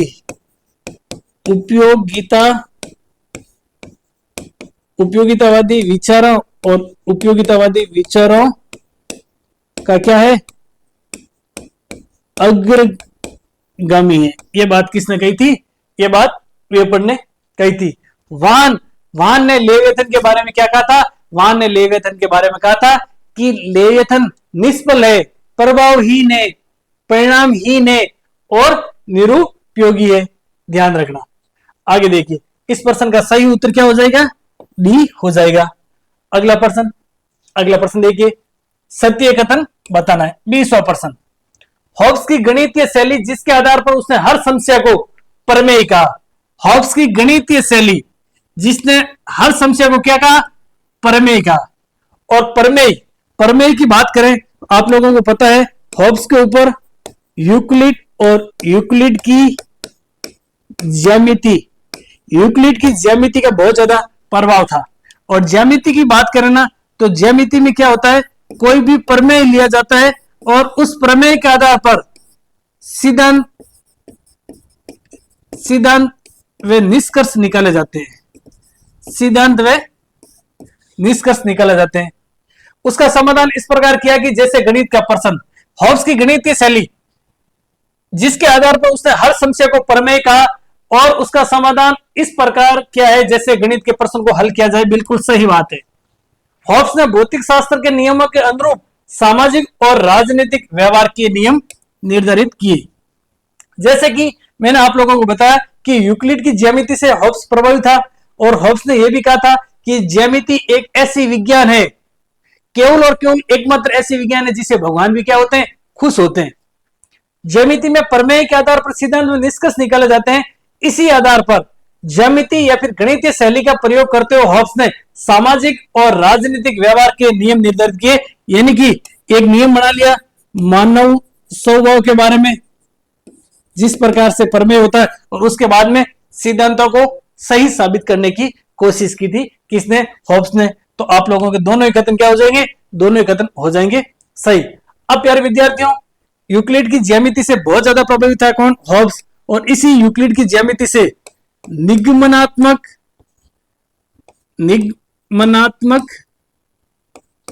पद्धति का उपयोग करता है अपने दर्शन में कौन, हॉब्स।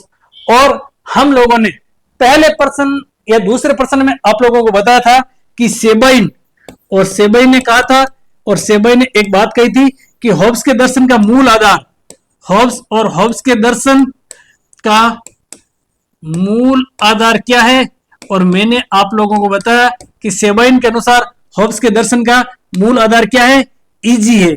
ई से इंजीनियरिंग यानी यांत्रिकी, और जी से क्या हो जाएगा, ज्योमेट्रिक, यानी कि हो जाएगा आपके प्यारे विद्यार्थियों ज्यामिति, यांत्रिकी, और जी से हो जाएगा आपके ज्यामिति। ये बात किसने कही थी, शुरुआत में पढ़ा हम लोगों ने कि ये बात सेबाइन ने कही थी। और अब देखिए प्यारे विद्यार्थियों, अपन बात करें हॉब्स के अध्ययन पद्धति की, तो आप लोग ये भी जानते हैं कि हॉब्स ने गैलीलियो से एक प्रणाली ली थी, कौन सी, गैलीलियो। और गैलीलियो की बात करें ना, हॉब्स पर गैलीलियो का प्रभाव था, और एलिमेंट्स ऑफ लॉ में गैलीलियो के जो गिरती हुई वस्तुओं के नियम थे वो भी लिखे। हॉब्स ने गैलीलियो से आरसीएम पद्धति ली, कौन सी, आरसीएम पद्धति की बात करें ना तो रिजोलेटिव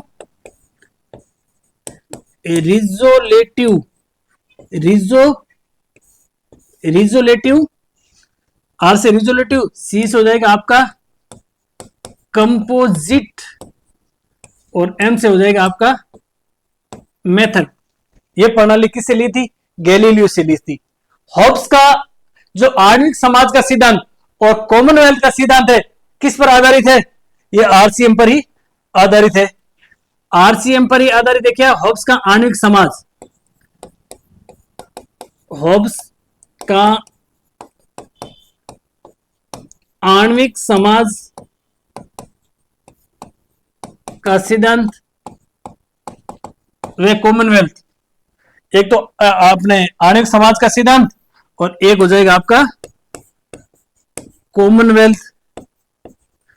ये दोनों किस पर आधारित है, तो ध्यान रखना ये दोनों किस पर आधारित है, आरसीएम पर आधारित है। शुरुआत में मैंने आप लोगों को बताया कि हॉब्स पर किसका प्रभाव था, यूक्लिड का तो प्रभाव था ही था, उसके बाद में रेने देकार्ते का था, गैलीलियो का था, और फ्रांसीसी बेकन का था। ध्यान रखना आर से क्या हो जाएगा, रेने देकार्ते, जी से हो जाएगा आपका ये गैलीलियो, और बी से हो जाएगा फ्रांसीसी बेकन। हॉब्स पर इनका क्या था, प्रभाव था। अब देखिए प्यारे विद्यार्थियों, हम लोगों ने टेस्ट दूसरे में हॉब्स से संबंधित जो भी 20 प्रश्न थे ना, आप लोगों के सामने इन 20 प्रश्नों का हमने पूरी टीम ने मिलकर के अथक मेहनत करके कम कंटेंट में आप लोगों को मैक्सिमम आउटपुट किस प्रकार से मिले, इस प्रकार के फॉर्मेटिंग में आप लोगों के सामने वीडियो सॉल्यूशन रखा। अगर आप लोगों को प्यारे विद्यार्थियों हमारा ये जो सिलेक्शन प्रो प्लान अच्छा लगे और आप लोगों को लगे कि जिस प्रकार से हम लोगों ने आरपीसी ग्रेड फर्स्ट के लिए सेकंड पेपर राजनीति विज्ञान के लिए हम भी बनेंगे व्याख्याता, हम भी लेंगे मोर, इस पर टॉपिक वाइज टेस्ट सीरीज कम एमसीक्यू मेंटरशिप प्रोग्राम लेकर आए हैं। और आप लोगों को लग रहा है कि वाकई में कंटेंट पे दम है, तो प्यारे विद्यार्थियों समय रहते आप लोग प्ले स्टोर पर जाइए और जेवीएम एकेडमी ऐप को इंस्टॉल कीजिए, इनरोल कीजिए और पहला और दूसरा टेस्ट हो रखा है, उन दोनों टेस्टों को इत्मीनान से पूर्ण मनोयोग से दीजिए। पहला टेस्ट जो ये 21 टेस्ट होंगे ना प्यारे विद्यार्थी, इन 21 टेस्ट में पहला टेस्ट तो आपके लिए क्या है, पहला टेस्ट बिल्कुल आप लोगों के लिए क्या है, फ्री है। पहले टेस्ट दीजिए, उसके बाद में उसकी व्याख्यात्मक हल पीडीएफ को आप लोग लीजिए, पीडीएफ का प्रिंट लीजिए, पीडीएफ और पीडीएफ का क्या लीजिए, प्रिंट लीजिए। और पीडीएफ का प्रिंट लेने के बाद में आप लोगों को क्या करना है, वीडियो सॉल्यूशन देखना है।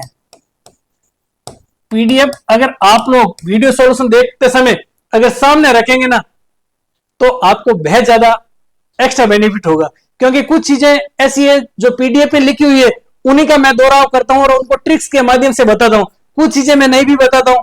तो आप लोग पीडीएफ सामने रखकर पढ़िए। और आप लोग चाहते हैं कि आप लोग इसी भर्ती परीक्षा में, जिसमें कि हम लोग बात करें कि राजनीति विज्ञान के 350 पद है, इन 350 पद में से अगर आप एक पद अपना श्योर चाहते हैं, आप लोग ये मोहर लेना चाहते हैं, ग्रीन पेन लेना चाहते हैं, तो समय रहते प्यारे विद्यार्थियों आप लोग जेवीएम परिवार का सदस्य बनिए। ज्यादा आप लोगों को मोटिवेट करने की या फिर आप लोगों को कहने की समझाने की आवश्यकता नहीं है, क्योंकि आप ग्रेड फर्स्ट बनने जा रहे हैं, राजपत्रित अधिकारी बनने जा रहे हैं। हम केवल और केवल आप लोगों के लिए हमारा ये प्लान है कि कम कंटेंट में आप लोगों को किस प्रकार से याद करवाया जाए, किस प्रकार से आपको निचोड़ ब्रह्मास्त्र के रूप में, रामबाण औषधि के रूप में, डाइजेस्टर के रूप में इन 21 टेस्ट में मिले। इन 21 टेस्ट में कुल प्रश्नों की संख्या होगी प्यारे विद्यार्थियों 2100, और इन 2100 प्रश्नों का व्याख्यात्मक सॉल्यूशन पीडीएफ के माध्यम से और वीडियो सॉल्यूशन के माध्यम से भी आप लोगों को मिलने वाला है। तो इस सेशन में हम लोगों ने ये देखिए 20 प्रश्नों का सॉल्यूशन कर दिया है, हॉब से संबंधित है। और दूसरे टेस्ट की बात करें तो दूसरे टेस्ट में प्यारे विद्यार्थियों आप लोगों के लिए कुल टेस्ट, और कुल टेस्ट की बात करें या फिर सिलेबस की बात करें, टेस्ट में प्रत्येक टेस्ट में आपके 100 क्वेश्चन है। कितने टेस्ट है, टेस्ट में 100, प्रत्येक टेस्ट में आपके 100 क्वेश्चन है। तो हॉब से संबंधित 20% तो हम लोगों ने वीडियो सॉल्यूशन कर लिया। अब लॉग और रूसो से संबंधित अगर आप लोगों को वीडियो सॉल्यूशन देखना है तो आप लोगों को जेवीएम एकेडमी परिवार का हिस्सा बनना पड़ेगा। उसी के बाद में आपको जेवीएम एकेडमी के एप्लीकेशन, प्ले स्टोर पर जो एप्लीकेशन आप लोगों को मिलेगा, उसमें अगले चाहे बात करें लॉग या रूसो की या फिर अनुच्छेद 36 से 51 की या फिर ओल्ड पेपर या फिर एनसीईआरटी या फिर आईसीटी और पेडागोजी, यानी कि टेस्ट सेकंड और इस टेस्ट सेकंड के 21 से लेकर के 100 प्रश्नों का वीडियो सॉल्यूशन आप लोगों को कहां पर मिलेगा, आप लोगों को मिलेगा जेवीएम एकेडमी। इस एकेडमी के ऐप पर आप लोगों को मिलेगा। आप लोगों को और इससे संबंधित कोई जानकारी चाहिए तो आप लोग प्यारे विद्यार्थियों 9460315151 पर संपर्क कर सकते हैं। आप लोगों को लिखना है, हम भी बनेंगे व्याख्याता, हम भी लेंगे मोहर। तो समय की सीमाएं हैं, सत्र का हम लोग सत्रावसान करते हैं। हमने हमारी तरफ से कोशिश की आप लोगों के लिए कम कंटेंट में मैक्सिमम आउटपुट मिले और आप लोगों को इस प्रकार की ट्रिक्स के माध्यम से, इस प्रकार की आपके मैं बात करूं अगर कीवर्ड्स के माध्यम से याद करवाने की। अगर आप लोगों को प्यारे विद्यार्थियों अच्छा लगा सेशन तो सेशन को शेयर जरूर करें, कमेंट जरूर करें। जय हिंद साथियों, जय हिंद।